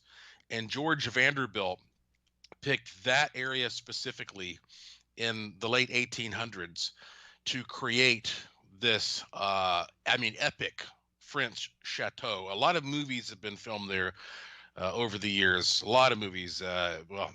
Hannibal, of course, the sequel to Silence of the Lambs. Richie Rich was filmed there. Being There with Peter Sellers. I could go on and on. And so my point is that an enormous amount of very wealthy people were pouring into Asheville in the late 1800s, early 1900s, and bringing with them a lot of the sort of spooky controversy that surrounds that level of power at that point in our history. So, you know, who knows what some of these folks were up to, in other words, right? So that said, in this particular house, I had a group of, I believe there were 6 of us who had assembled that night to investigate. All of us were guys. Whenever I do an investigation, I am very careful to keep the investigation as secret as possible, unless it's being done specifically for publicity purposes. And that's because I want to preserve the integrity of the environment. I don't want people coming there trying to mess with us, or, you know, maybe it's also just a bit of superstition, you know, that if the word gets out what you're doing, you might jinx it. So this was a very secretive project. So of those of us who were there, and again, we're all guys, there were 3 of us in particular that consider ourselves filmmakers of some caliber. 2 of the guys actually were graduates from film school. They just graduated from North Carolina School of the Arts. And a lot of, you know, this is North Carolina, the tobacco state, so a lot of the guys were smokers. So at one point, we'd been doing all these investigations in the house, and it'd been kind of a long evening, and we decided, let's just take 3 of our cameras, because I had a camera and the other guys who were filmmakers, they had cameras, and let's just leave these cameras rolling in the attic while everybody goes and has their smoke break. So the 3 cameras are rolling in different parts of the attic, and then we all went downstairs at the same time. We all went out front. We all stood there and smoked cigarettes together, and, you know, maybe for 10 minutes, couldn't have been more than 15 minutes. Then we all went back up, we got our cameras, and we reviewed the footage. And the 3 cameras captured the same thing from 3 different angles. And what you have there is the footage from my camera. And when you actually play the footage, the important thing is the audio. Because what you will hear, and this has not been modified or enhanced, I have not used any noise reduction or anything. So it's not going to sound like, you know, the best thing you've ever heard on the Jimmy Church show. But I think you will distinctly hear what I think of as being a distraught and unsettling woman's voice. And she, in this attic, cries out, "Please stop." And this is coming from a place where apparently there was a woman being abused. So I guess we can let everybody listen to it, and you can make up your own mind. But this was captured on 3 cameras in this attic when there was nobody around. Okay, and we're going to listen to this a few times, And so here we go. I have not heard it yet. The clip itself is about 7 seconds long. By the way, let me say one more thing, Jimmy. Sure. Before, in my opinion, before she says please stop, she says a name, and I don't want to plant any suggestions more than I have in anybody's minds. Right. But it sounds to me like she says a name and then pauses and then says please stop, and it'll be interesting to get feedback from this to see what name people get. Yeah, let's see what I hear. Okay, here we go. Oh, hold on. Let me rewind it and hit the mute button. Okay, here we go.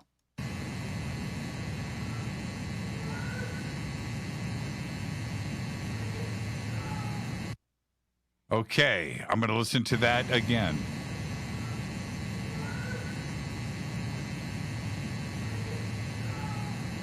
Okay, she does say a name. Okay, let's play it again. Hang right there, Joshua.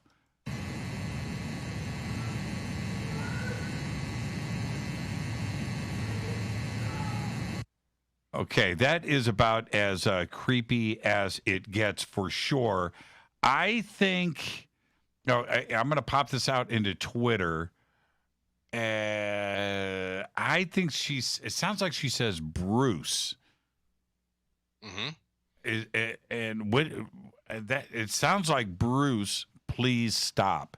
That's what, you know what? Let me play this again. Here we go.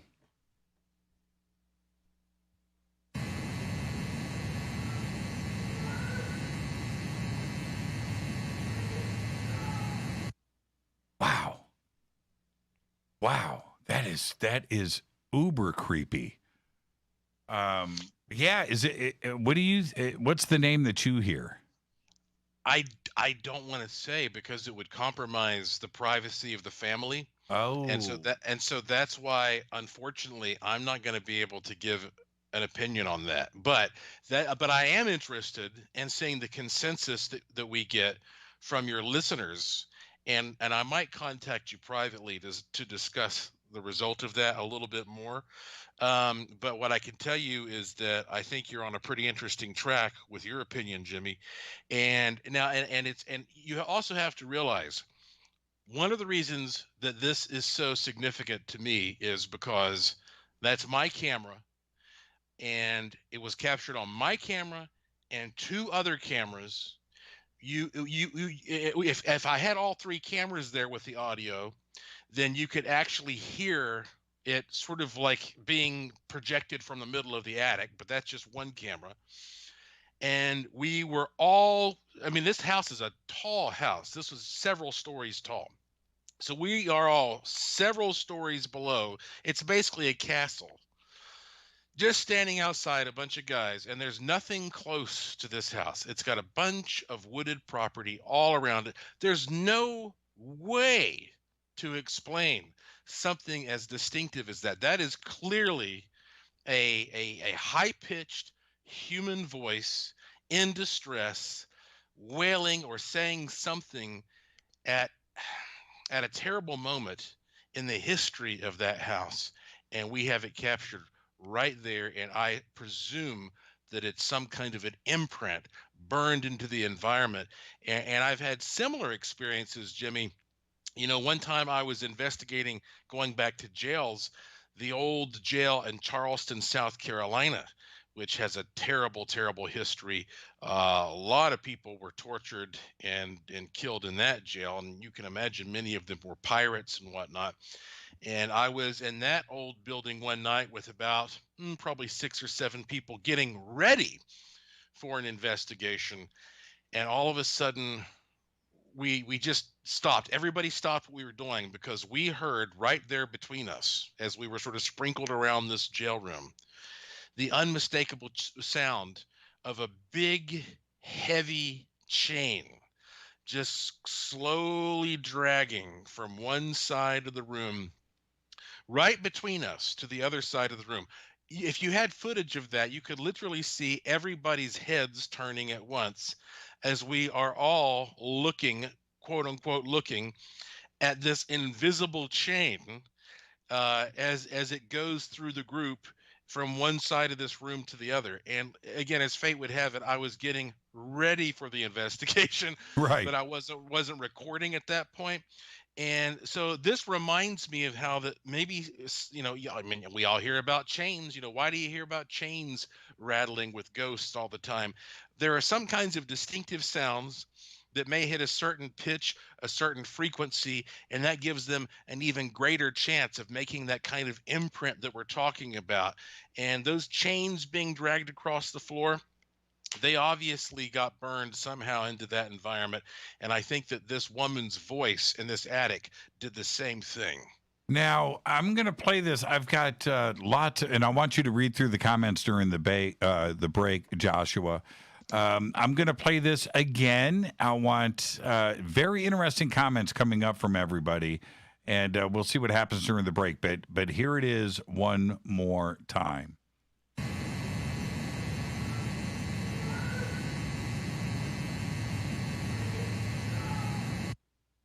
One more time.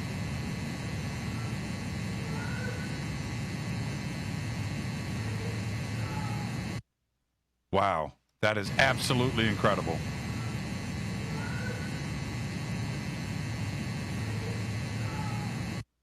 Post it up right there in Twitter. Tell me, what do you think she is saying? Our guest tonight, Joshua P. Warren, sharing his favorite ghost stories. That is about as creepy as it gets. I'm your host, Jimmy Church. This is Fade to Black. Stay with us. We'll be right back.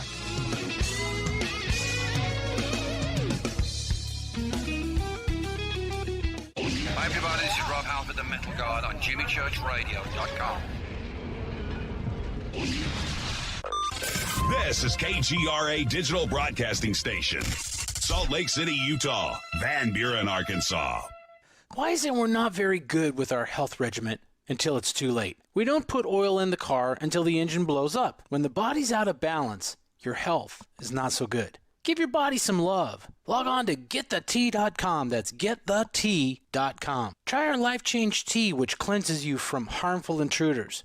A clean colon is one of the ways to bring the body in balance. We also carry organic supplements to help you get where you need to go. So do your body a favor. Log on to GetTheT.com. That's GetTheT.com. You can even visit our sales page to save some dough. Does anybody call money dough anymore?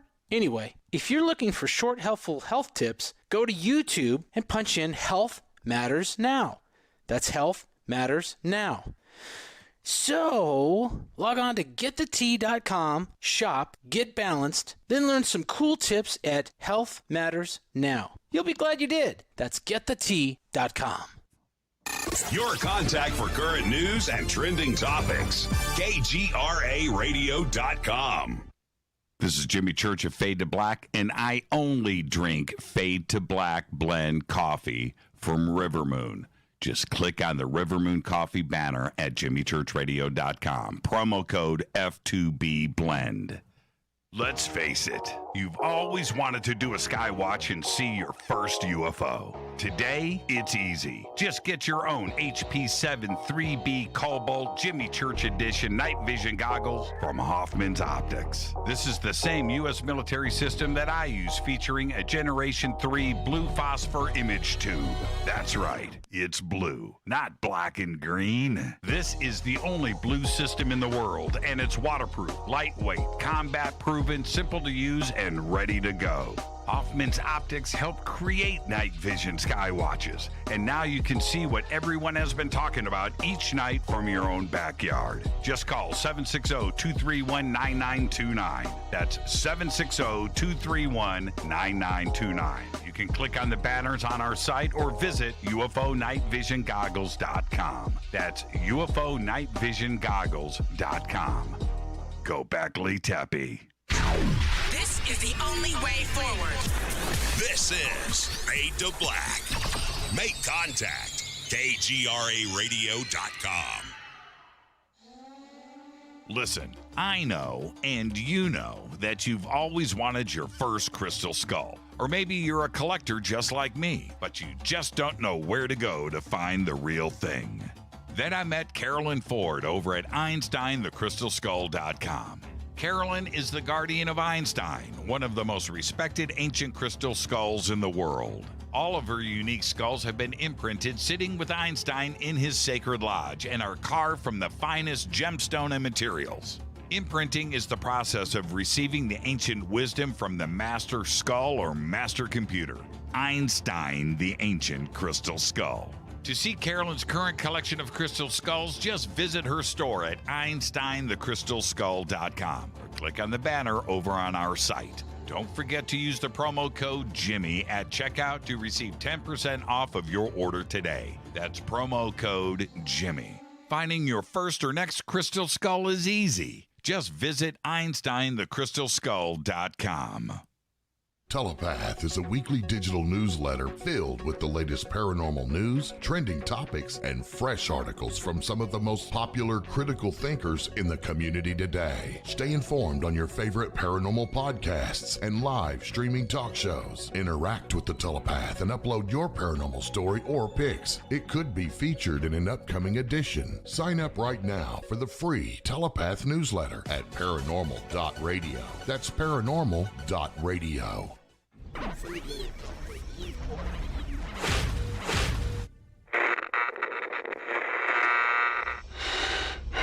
You want to know a secret? I love ponies. I really love ponies. I'm serious. I couldn't stay sane without ponies to brush. Why fade to black? Because you never got that pony, damn it. This is Fade to Black with Jimmy Church on the Game Changer Radio Network and KGRA, the Global Radio Alliance.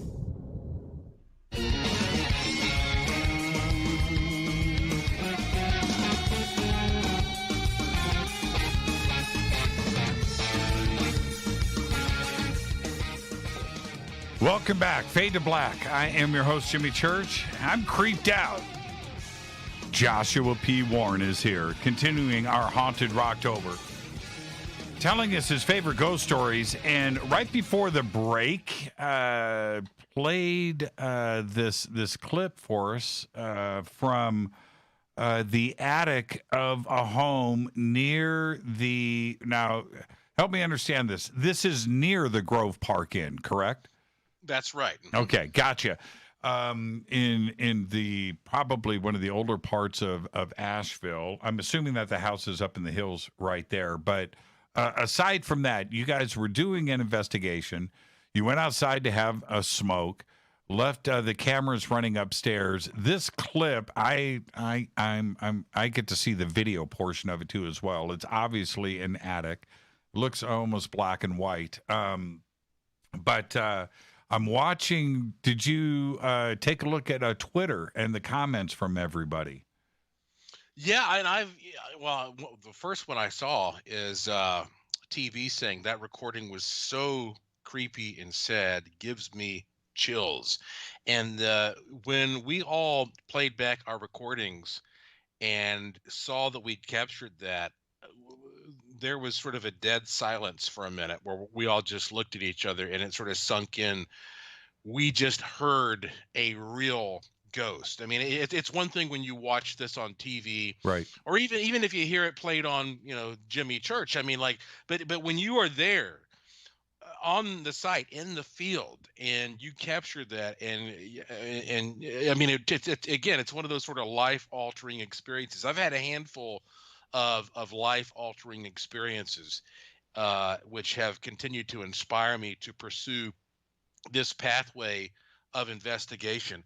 Some people are of course coming up with possible names. They all sound like they have some potential, but there are some names that have a connection to people who were at the house. And since we're sort of a little all over the place tonight here with spooky stories, I thought of this one that might even apply to what we're talking about here. This is only one paragraph, and this was sent to me by a man named Ernest Jonas, who lives in Dallas, Texas. He said, "My grandmother lived in San Antonio, Texas. She was in bed asleep around 10 p.m. when she abruptly awoke, sat up in bed, and blurted out my nickname, Bubba.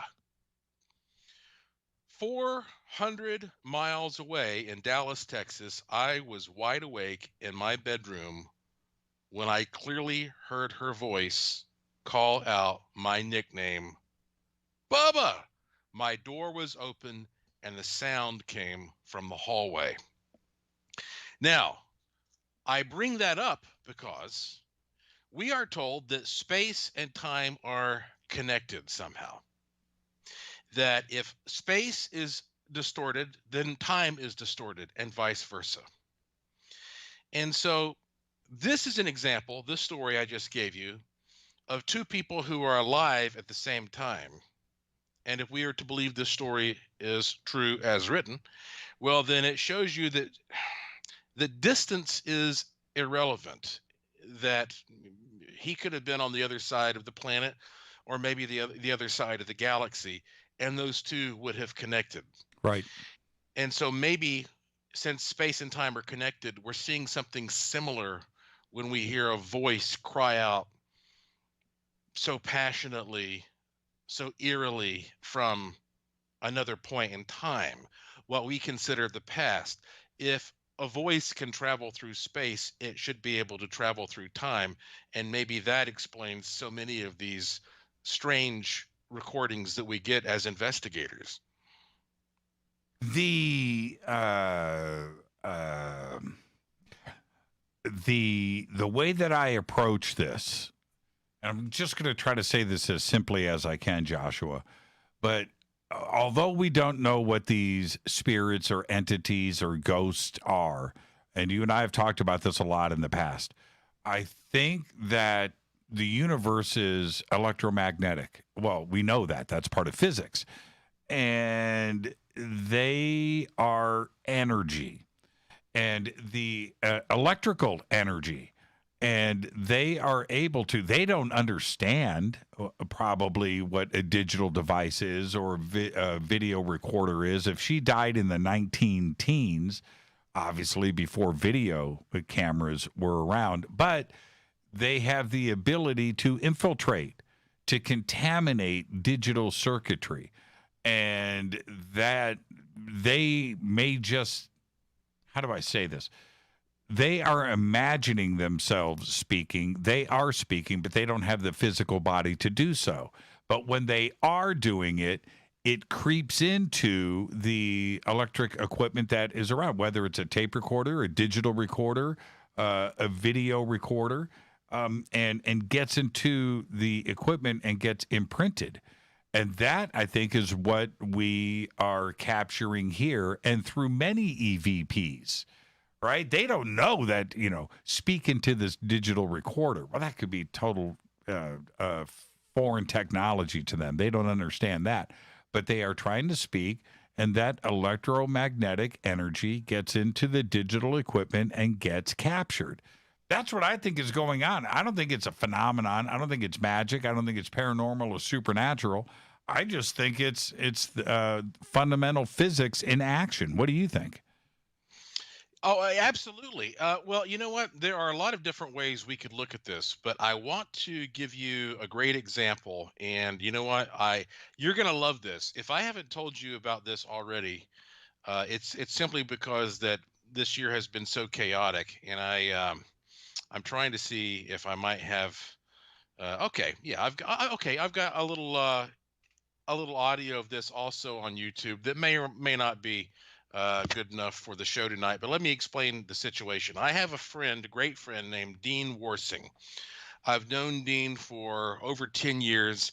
He is the only person I'm aware of who actually teaches as a bona fide EVP instructor at a legitimate college in Maryland. Oh, that's a good gig. That's a cool gig. Yeah. You should have him on the show. I mean, yeah, he's and the great thing about Dean is he works professionally also as an electrician. So he and his brother own their own company, and it's a very popular, successful company. And so he has a really pragmatic point of view when it comes to understanding technology. But all that said, he still really decided to get into looking at, the possibility of capturing ghosts and UFOs. And so Dean came here last year to visit me in Las Vegas, and he was really eager to go out into the cemetery or a cemetery and do some EVP research together. And so there is a really big, pretty famous cemetery that's maybe like 15 minutes from my house. You have some famous people buried there. And I said, well, okay, well, Dean, since we're going to go out here and we're going to perhaps capture the sort of material that you might even share with your students, let's go overboard with this. So I got 2 identical little audio recorders, and I synchronized both of them right there in the cemetery with Dean standing next to me. We had, of course, multiple cameras, so this whole thing was videotaped. So I synchronized these identical recorders, and then I put one of them into a little vacuum chamber and vacuumed all the air out of it. And I've done that before. And when you do that, you don't hear anything inside that vacuum chamber because no vibration from sound can pass through the vacuum to the recorder. No, you need air to carry a sound wave. Yeah. That's it. So you start pumping it out. You hear the vacuum and it goes and then it's gone. It gets more and more silent. Mm-hmm, and if you need to test your vacuum and make sure that it works, all you have to do is put a little audio player inside the vacuum. And while it's playing music, you can pump the air out and it'll get quieter and quieter until it's silent. So that's how you make sure no sound can pass in or out of this vacuum. So here we have again 2 identical recorders. One is outside, one is in the vacuum. So the point is, if we start asking questions to the presumed spirits there, and something gets recorded on the one that's outside the vacuum, but not inside the vacuum, we can say, well, whatever created this sound must have come from the air vibrations, which opens up a lot of possibilities. Maybe there could be some whispering going on that we're not aware of or whatever.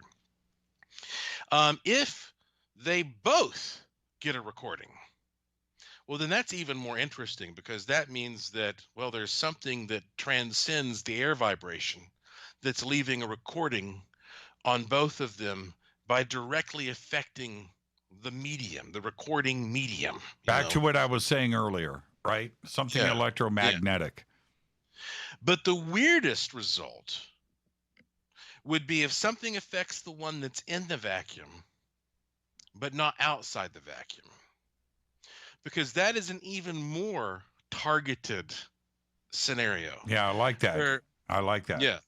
The medium inside the vacuum is being pinpointed literally like taking 2 points of a graph and, saying we're zeroing in on this little spot of 3-dimensional space-time. And this thing and only this thing is going to be targeted. Now, send me the clip, and then let's continue with the setup. Okay.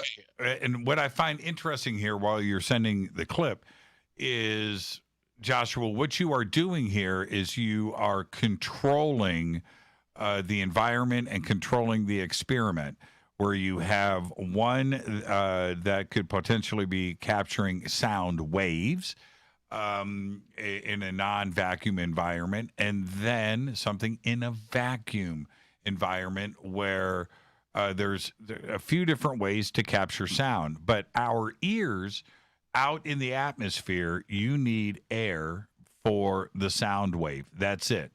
No air, no atmosphere, you're not going to hear it. Capturing something electronically, that's different. You're not capturing a sound wave. That is controlling the experiment, and you have your control device, and then you have your normal device. Very interesting. And if you are able to capture on a device that is in a vacuum, that is something that needs to be explained. So I'm very curious as what we are about to hear. Joshua is sending me the audio now, and we'll play that back in just a minute. So Joshua, when you were doing this investigation, when was it? This took place on April 17th of 2019. Okay. Here in Las Vegas. And probably the best way to do this, and we haven't planned this, so this is kind of an odd situation, but probably here's the best thing to do with this particular clip, Jimmy. And how long do we have on your show at this point? We've got 45 minutes. Okay, we're good. Okay, so basically, when you hit the play button on this, there are going to be some titles that are also interspersed with field audio. So what I recommend you do is play the video. When you see a title, you pause it and read the title to everybody. Right. And then unpause it, and it'll be just like you're narrating the whole thing as it goes on. Does that make sense? Yes, it does. And okay, so let me get through this first section. Okay, so the first section you are talking out. Do you want me to play that video? Yeah, go ahead and all right. So let's see. Well, actually, the very first thing is the title. It says Joshua P. Warren and Dean Worsing. Right. Yeah. So start reading that, and then hit the play button, and you'll see how the audio of that day progressed. Okay. Joshua P. Warren and Dean Worsing conduct an EVP session in a cemetery and capture audio from a recorder in a vacuum, but not on the outside control unit. April 17th, 2019 in Las Vegas. Here we go. Okay, so now 3, 2, 1. That's our reference point for all these. So now I'm going to stick this into the vacuum. According to D-Minder, the UV is 3 right now. Where I have two identical audio recorders that are both synchronized. The only difference between them right now, as they are actively recording, is that one of them is inside a vacuum chamber. It is. Which I pumped 15 times. Right. And so no acoustic vibration should be able to affect this in any way. So here's a comparison of the two audio tracks from synchronized. The vacuum is on the top. The outside control is on the bottom. We're going to get to that in just a second. What is happening here is on this wall in the cemetery, one of the digital recorders, it's just a small digital recorder like this. I'm holding something up to the camera. And it is in the vacuum. Right next to it is an identical digital recorder. They're both the same, sitting on top of this brick wall. Here we go. Let's play the track.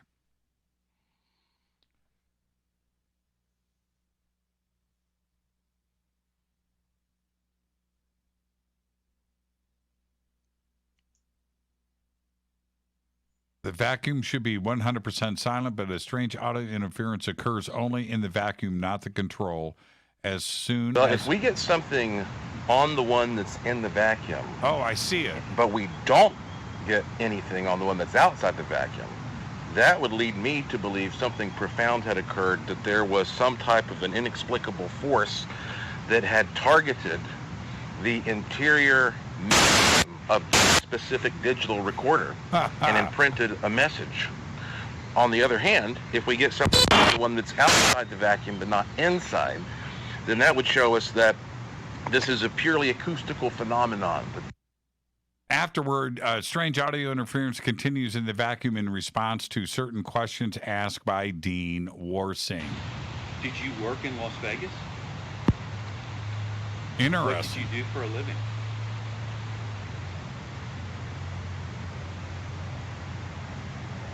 Do you have a particular talent you'd like to tell us about? Wow. Okay, so was the recorder in the vacuum targeted by an intelligence trying to communicate? I think it was. During the same session, Dean saw a UFO shoot overhead. Spirits, aliens, interdimensional.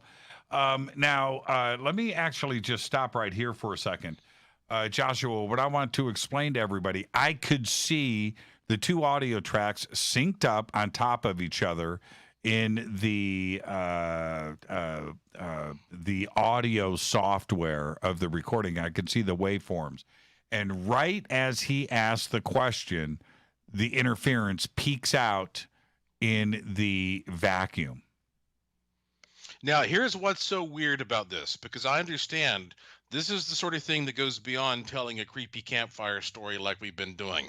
We've gone a little level deeper with this one, but yes, for those who really want to think about what may be happening when we communicate with ghosts, the point of this experiment is that before I explained to the spirits what we wanted them to do, both of the tracks, the one inside and outside, were the same. There was nothing on them. But the moment that I began to explain, here's what would show us that you want to interact. If we get something on the one that's inside the vacuum, but not outside the vacuum, and then boom, it starts hitting the one that's inside the vacuum, but not outside the vacuum.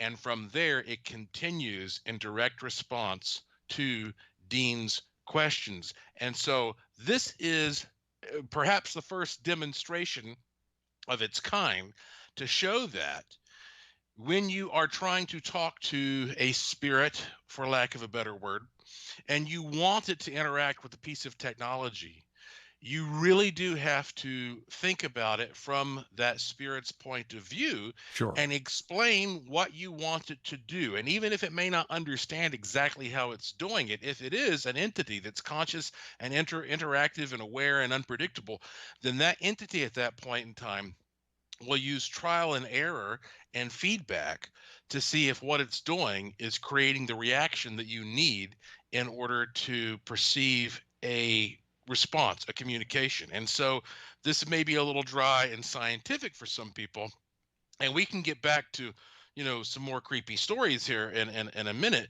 but this is the best way of maybe illustrating why that in some cases, yes, you may just get lucky and you may pick up something creepy from another dimension or another point in time. But on the other hand, if you're trying to communicate, then maybe the degree of success that you have is partly relying on how clearly you describe to somebody who lived in another point in time what you want that person to do as a spirit in this realm. Have you ever thought or asked the spirits what their world is like? What they see? You know, we see things in full color, right? We see things in high definition. The sun is out, blue skies, and things. What is it that they see? What is their world like? Well, anytime I've had possible hints of that, and I always have to admit there is no reliable, consistent way that I've ever discovered to communicate with spirits. I think that, you know, you get bits and pieces here and there that seem to be too much for coincidence, but based upon what I have found, they are almost only aware of you given their own sort of living experiences as a reference point. So it reminds me of how when people go back and they try to say interpret the book of Revelation, and they say, well, when they were talking about, you know, giant flying grasshoppers or locust or whatever, no, they were talking about helicopters, right? Because ancient people didn't know what a helicopter was, so they're going to say, oh, it's a big bug. And so now that may sound a little silly in some people's minds, but if you consider that, okay, somebody who lived 100 years ago, they don't know what a cell phone is, you know, they don't know what an audio recorder is. They don't know what a lot of common things are. A lot of them wouldn't even know exactly what an automobile is, or these days, certainly some of the aircraft that we have. And so you have to interpret things a little bit from the point of view of how they might be seeing things as somebody who's so removed. And so I don't think that there's any way of saying, well, they see things in black and white or they see things in a dreamlike state. But I have a story I want to share with you after the break that gives sort of an eerie example of how that maybe the way that we interact with other realms through our technology could be so bizarre at times that we might even be observing ourselves sometimes and think we're seeing something ghostly. We're looking in some kind of a natural mirror. How weird is that? And it's totally weird. And I often wonder, can they see us, or do they have the same difficulty observing us as we do them? Can they see us? Do they see you? I believe that in many cases, the ones that we consider entities, the ones that are not like a big movie, like a big IMAX being replayed, they absolutely can experience you. It's like a fish that always swims at, we'll say 10 feet from the bottom, always looks up and always looks down and sees more or less the same thing.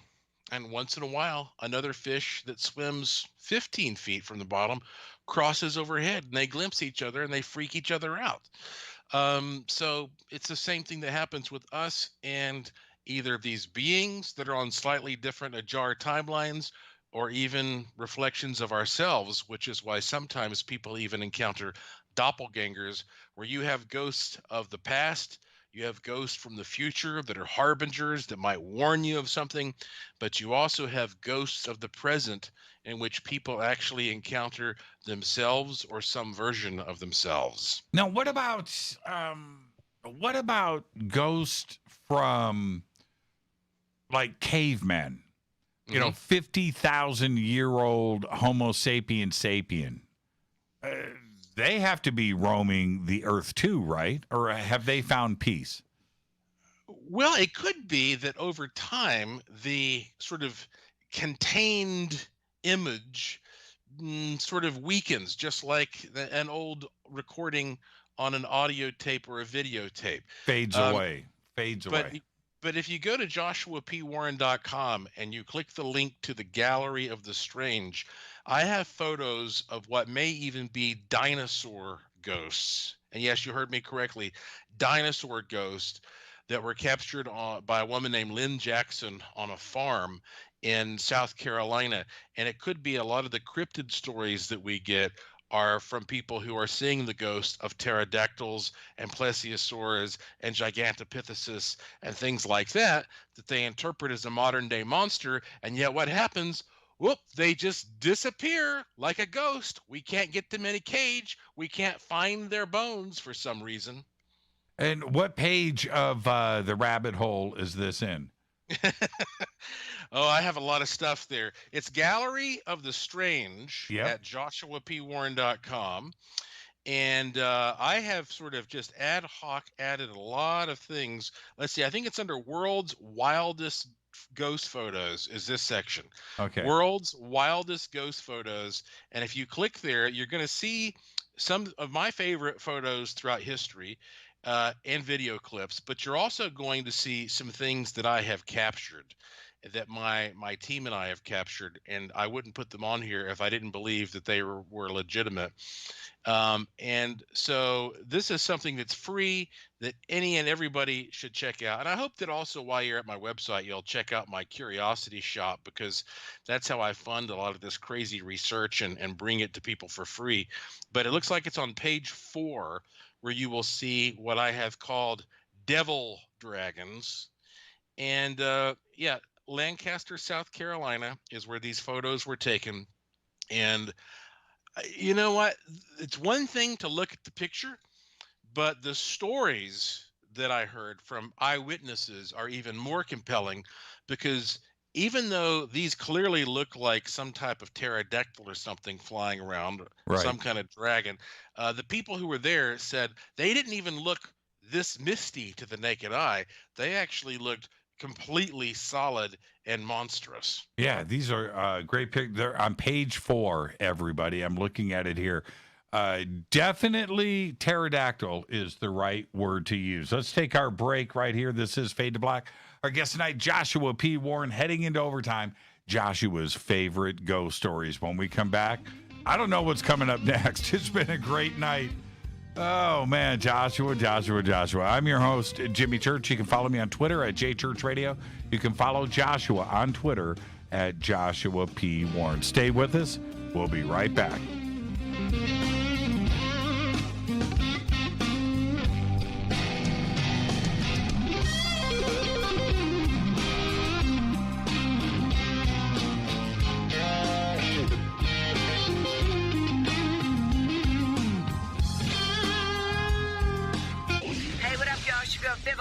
Here, and you are listening to my boy, Jimmy Church, on JimmyChurchRadio.com.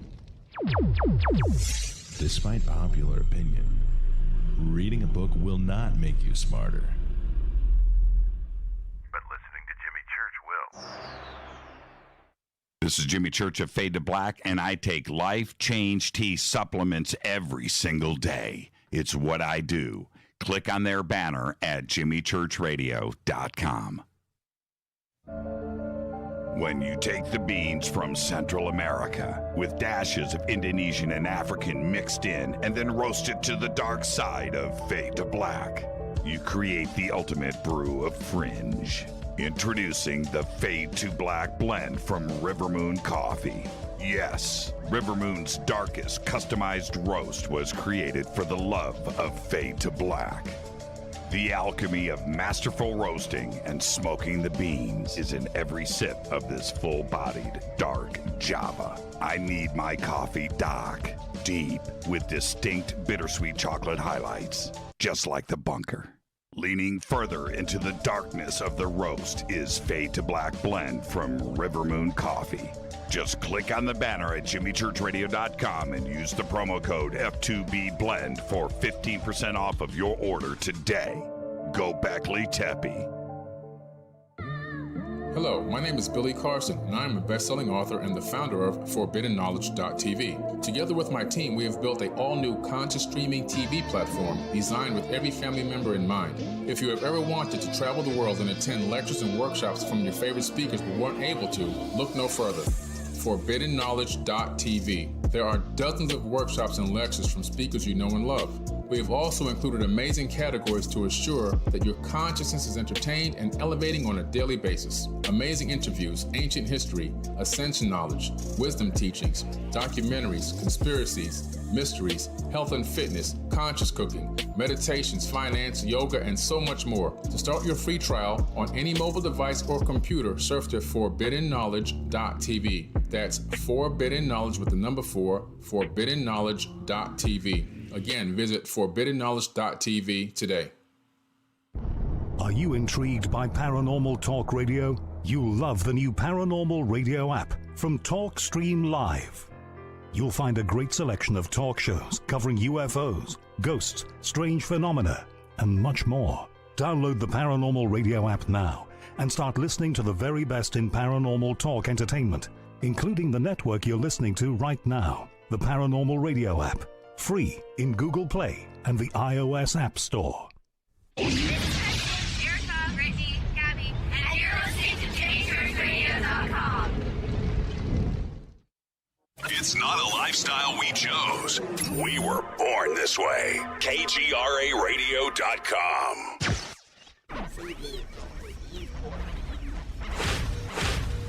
This is KJCR at JimmyChurchRadio.com.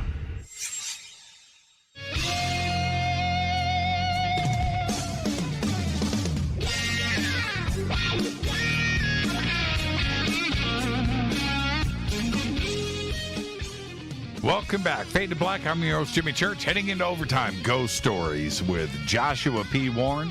Continuing our Haunted Roctober. Tomorrow night is Fader night. Open lines all night long. It'll be your favorite ghost stories that you're going to share with me. And then Thursday night, of course, is Shaw the Loon Witch, our 7th annual Shaw Halloween special event. And considering what we just went through tonight with you, Joshua, I can only imagine what's up next. So surprise me, scare me. Okay, I have at least a couple stories I want to share with you. And And also, I thank you, Jimmy, for always telling people how to find me at joshuapwarren.com, because people who go there can also find my email address and contact me, send me stories, give me feedback. I read every single one. I certainly don't have the time to reply to everyone, but I take them seriously, and I do follow up.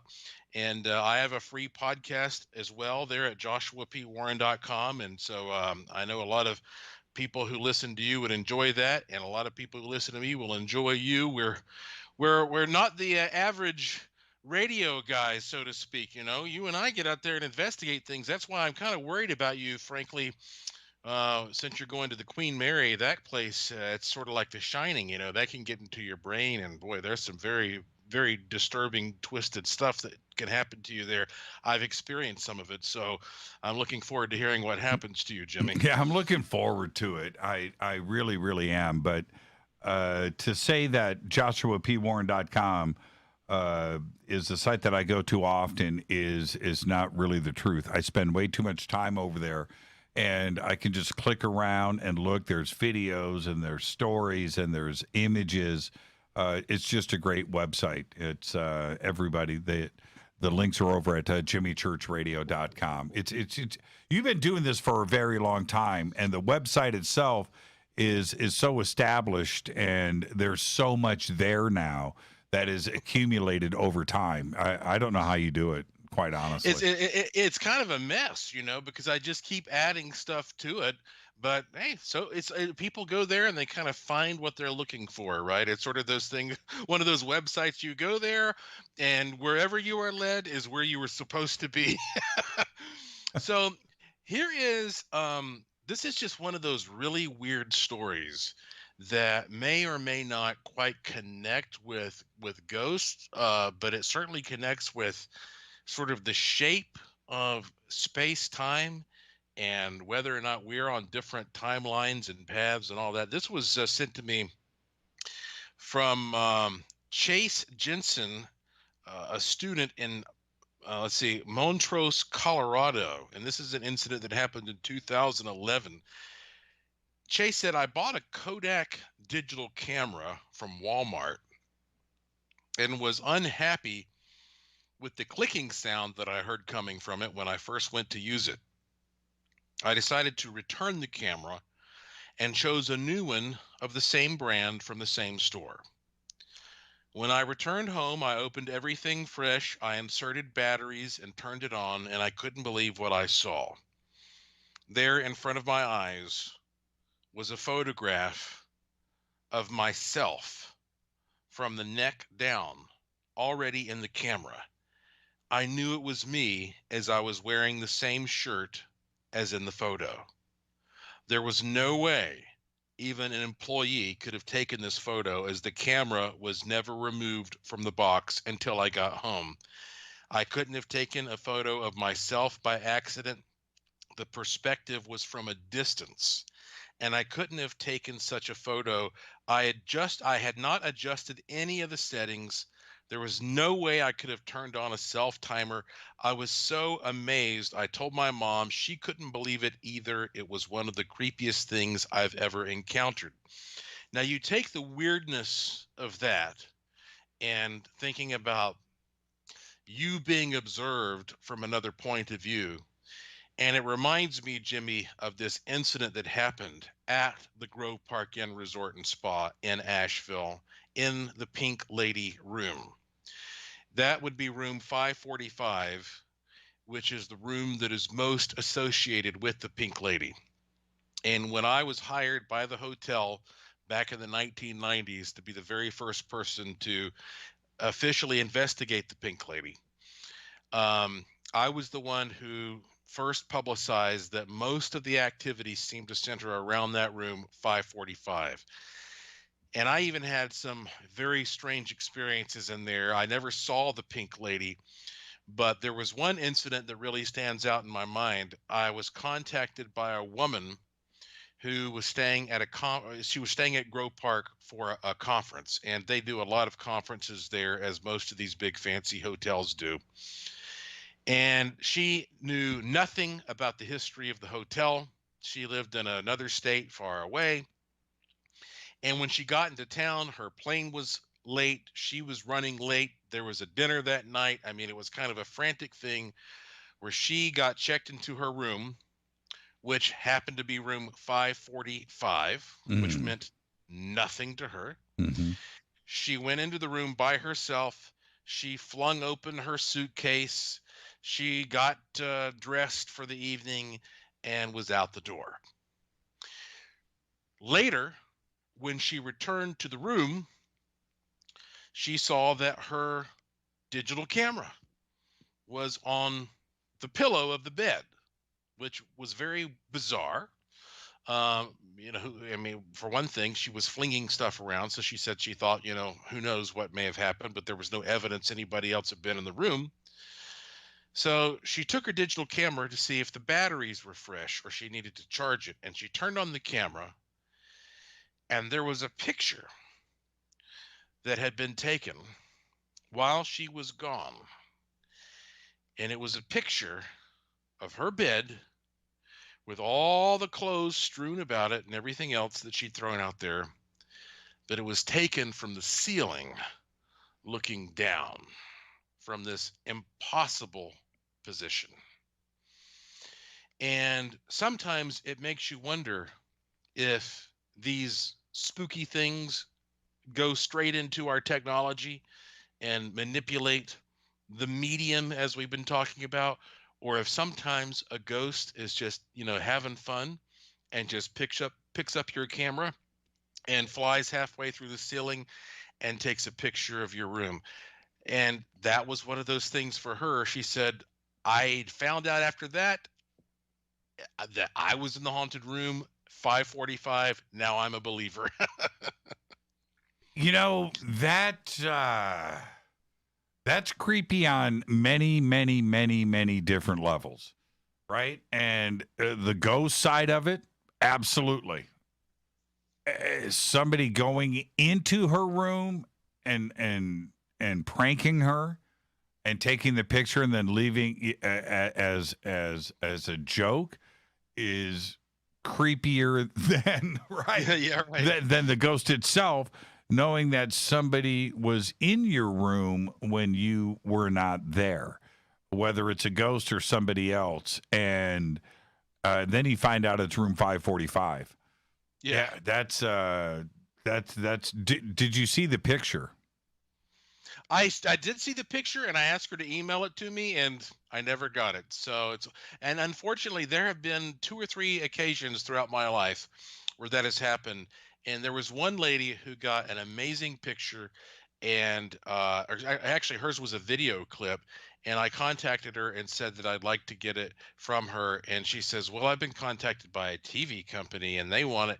And then so you'd be surprised how many of these great clips sort of disappear because somebody out there wants the rights to them. I got contacted just a few days ago from somebody telling me they'd captured this incredible ghost photograph from a very esteemed, famous property, and so they said, you know, we would like to figure out what do we do to make it. They were honest. They were like, how do we get this on TV or get it in a book or whatever? And I said, well, I don't know. I have to see it, you know. And they said, well, but what if we send it to you and you steal it from us? Well, I don't know what to tell you. You know, it's like if I can't see it, then I can't tell you what to do with it. So you end up with some people who get these amazing things and they don't know what to do with it, and sometimes they disappear. And that's one of the things that I always keep in mind as a guy who works in the television industry and all that. That to a certain extent, you have to figure out, look, am I trying to do research and get the word out there, or am I thinking I'm going to get rich off of this stuff? Well, you know, you don't do this stuff to get rich. If you get rich, then great, good for you. But you only get rich if you are providing something that's valuable enough for other people to take it and learn from it and go out there and experience something for themselves. Which reminds me of one of the last stories I should probably share with your audience tonight about something that happened to me while I was supposedly, I mean, I was at a location to work on a TV show, and I'm sure I have told you this before, but I'll tell, you know, a version of it tonight. And I was reminded of this not only because of what we've been discussing, but here's one other little creepy story that I was sent by a guy named Wyatt Carter, who is, he was in California, and this story is from 1982. He said, friends of mine had just bought a house that had a small guest house out back. I needed a place to live, and the guest house was perfect. My friends had 2 young boys, about 5 and 7 years old. The main house was small, built in the 1950s. The living room and the kitchen were in the front, with bedrooms off a hallway in the back. It was a 3-bedroom home, the last of which the boys would not go near and opted to share a single room instead. The unwanted 3rd bedroom became a storage room for the family. When I would visit in the main house, I'd enter through the back door and walk down the hallway past the bedrooms. It was summertime, but every time I walked by the unwanted room, I felt cold. Just by that door, nowhere else. Experiencing that consistently cold area always gave me a spooky feeling. The boys were so afraid of the storage room, they would go around the outside of the house to visit me as opposed to walking down the hallway. Well, one day I talked them into staying as close to me as possible as I opened the door to show them there was nothing scary in the room. I cracked the door open and air as cold as a freezer came out. I tried to stay calm as the children ran down the hall to their mom, and she hugged the kids and brought her rosary beads to the storage room's door. And there she hung them on the knob, saying they would ward off evil spirits in hopes that this would calm the boys. When I came to visit the next day, I noticed that the rather large cross on the rosary was bent in half. What? The only way to have bent it would have been with pliers. I showed it to my friends, and they were as upset as I was. There was a very uncomfortable and evil feeling exuding from that room from then on. And shortly thereafter, I got into a serious motorcycle accident and nearly died. Now, I'm not sure if it was related to the strange occurrences in the house, but I was compelled to move, and so were my friends. They put the house up for sale, and while it sat vacant there, nobody would come near it for at least a year. So, this rosary had a crucifix that got bent. And when I was staying for a night at Myrtle's Plantation in St. Francisville, Louisiana, this creepy old house with a hell of a, history, I found that the keyholes were upside down, and everybody said that was to prevent ghosts from entering a room, because the idea was that Victorians thought, well, this would be confusing to a ghost, right? Okay. And so I went there because they were going to do a TV show, and I got there a night early, and I had Myrtle's Plantation all to myself for an entire night. And I was staying in what is called the General David Bradford Suite, 15-foot ceilings, big 4-poster bed like Ebenezer Scrooge would sleep in. About 10 o'clock at night, I had all the lights turned off, and I had meters on, and I'm wandering this giant property by myself, trying to see if I capture anything spooky. And at one point, I went back into my suite, and I hear this boom, boom, boom, which at first was on what I thought was the door. I was rolling video throughout this whole thing. It's also on my website. And of course, there was nobody there. And then I said, again, if there's somebody here, could you do that for me again? And they go boom, boom, boom. And that's when I about jumped out of my skin. The point I'm getting at here, Jimmy, is that for almost 4 hours, I was communicating with this invisible thing in the room. And I would say, knock on that wall, knock on that door, knock on that table, but it would only do it in threes. Boom, boom, boom. And I was trying to work out a system of communication with it, similar to what you were alluding to earlier, trying to figure out what its or his or her perspective is. I would say, knock once for yes or 2 for twice. It would never do that. Only boom, boom, boom. Only 3 knocks. This went on until 8:30 in the morning. The last time it woke me up, I was dog tired when I'd gotten there that night because it was a day with all kinds of travel delays. It woke me up the last time by pounding on the headboard right next to my ear 3 times. Boom, boom, boom. And that's the only time in my life when a guy like me who wants to study ghosts actually said to a ghost that wasn't an outright demon, please stop. I need some rest. And so I was confused, though. Why would it only knock 3 times? Boom, boom, boom. Why not once? Why not twice? Right. So I started studying this, and I started asking some of my friends who were ministers, and they said, oh, you don't know? No. They said, when the spirit comes around that is evil, that defies goodness, that wants to scare you, that wants to take your beliefs and use them against you, it does so by mocking the Holy Trinity. Mm-hmm. Boom, boom, boom is like the upside down cross. This is what the spirit thinks is going to disturb you.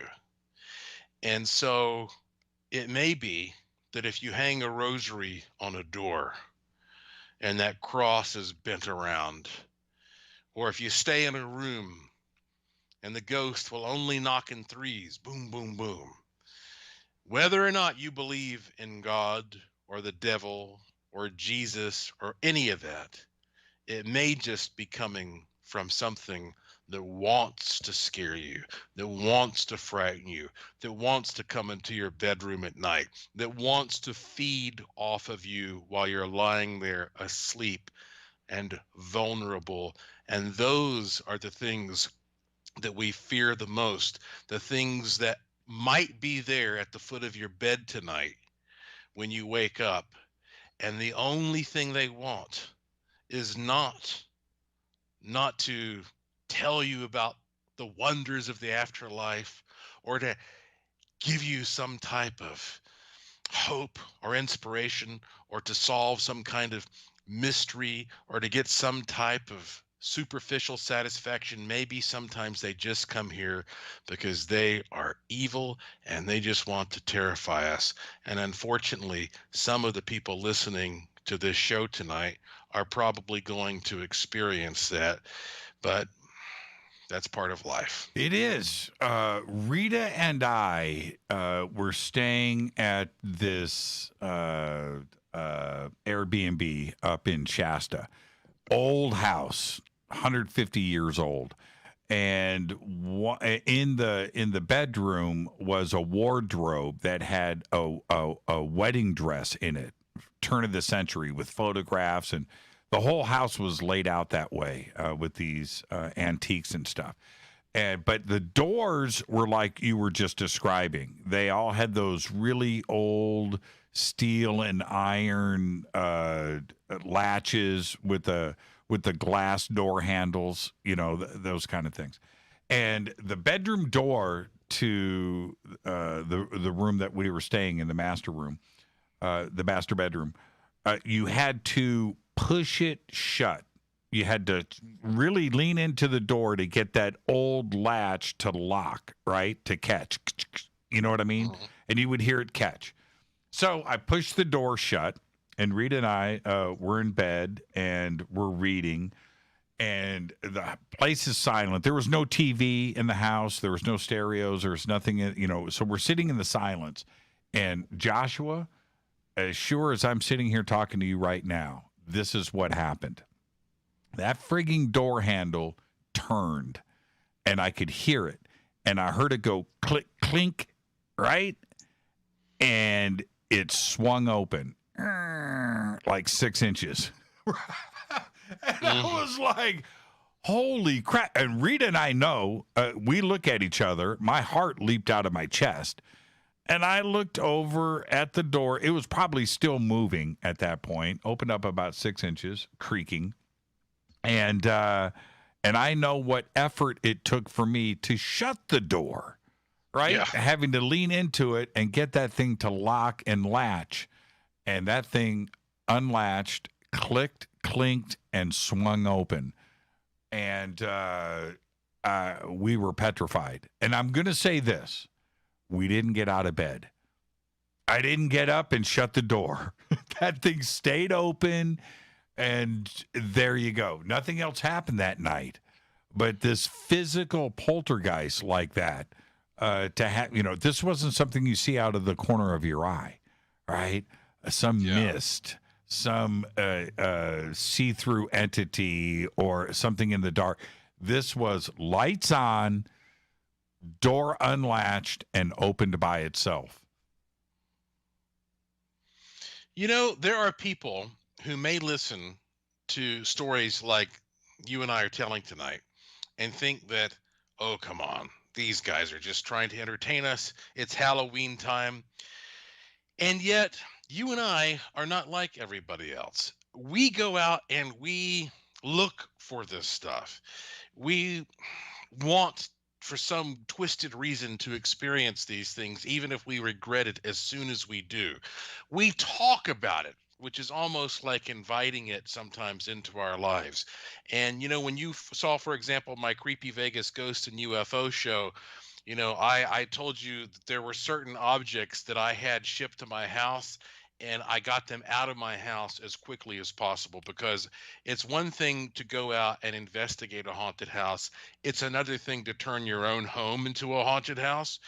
And so there is a reality here that the average person does not put themselves in the positions that you and I do. But this is all real. And when you listen to a show like this, especially this time of year, when the earth is tilting away from the sun, when, as the ancients said, that the veil is thinning, at least in our part of the world, and the air is becoming nice and dry and crisp and cold, and the electrostatic charges are crackling, and everybody is wanting to have a spooky experience, something profound begins to happen. And that's why Halloween truly is a more active time of year. And I find it really impressive, Jimmy, that you are making the most of it. You're inviting all of the spirit realm in here for you and the audience and our whole community. And so I can't wait to see what stories we get from them after tonight's show. Thank you so much, Joshua, and happy Halloween, and just have a great, safe, fun, and amazing weekend. Thank you so much. What a great night on the show. You're very welcome. It's always a pleasure. Thank you, Jimmy, and we'll touch base again soon. Very simple to do, Joshua. It is joshuapwarren.com. The links are over at jimmychurchradio.com. And with that, I'm looking at the clock. We got to go straight to credits. We went back to back tonight with Ghost Stories with Joshua P. Warren. Fade to Black's executive producer is Rita Camarion. Show is produced by Hilton J. Palm, Renee, Dennis, and Kevin. Announcers are Steve Harder, Gene Vito, and Mark D. Kovar. Webmaster is Drew the Geek. Music, Doug Aldrich. Intro, Spaceboy. SpaceboyMusic.com. Fade to Black is produced by KJCR for the Game Changer Network, and syndication is KGRA, The Planet. This broadcast is owned and copyrighted 2020 by Fade to Black and the Game Changer Network, Inc. It cannot be rebroadcast, downloaded, copied, or used anywhere in the known universe without written permission from Fade to Black or the Game Changer Network. Tomorrow night, Fader Night, your ghost stories. Bring me a ghost story tomorrow night, and you get a book from my collection. Until then, I want everybody to be safe. This is Fade to Black.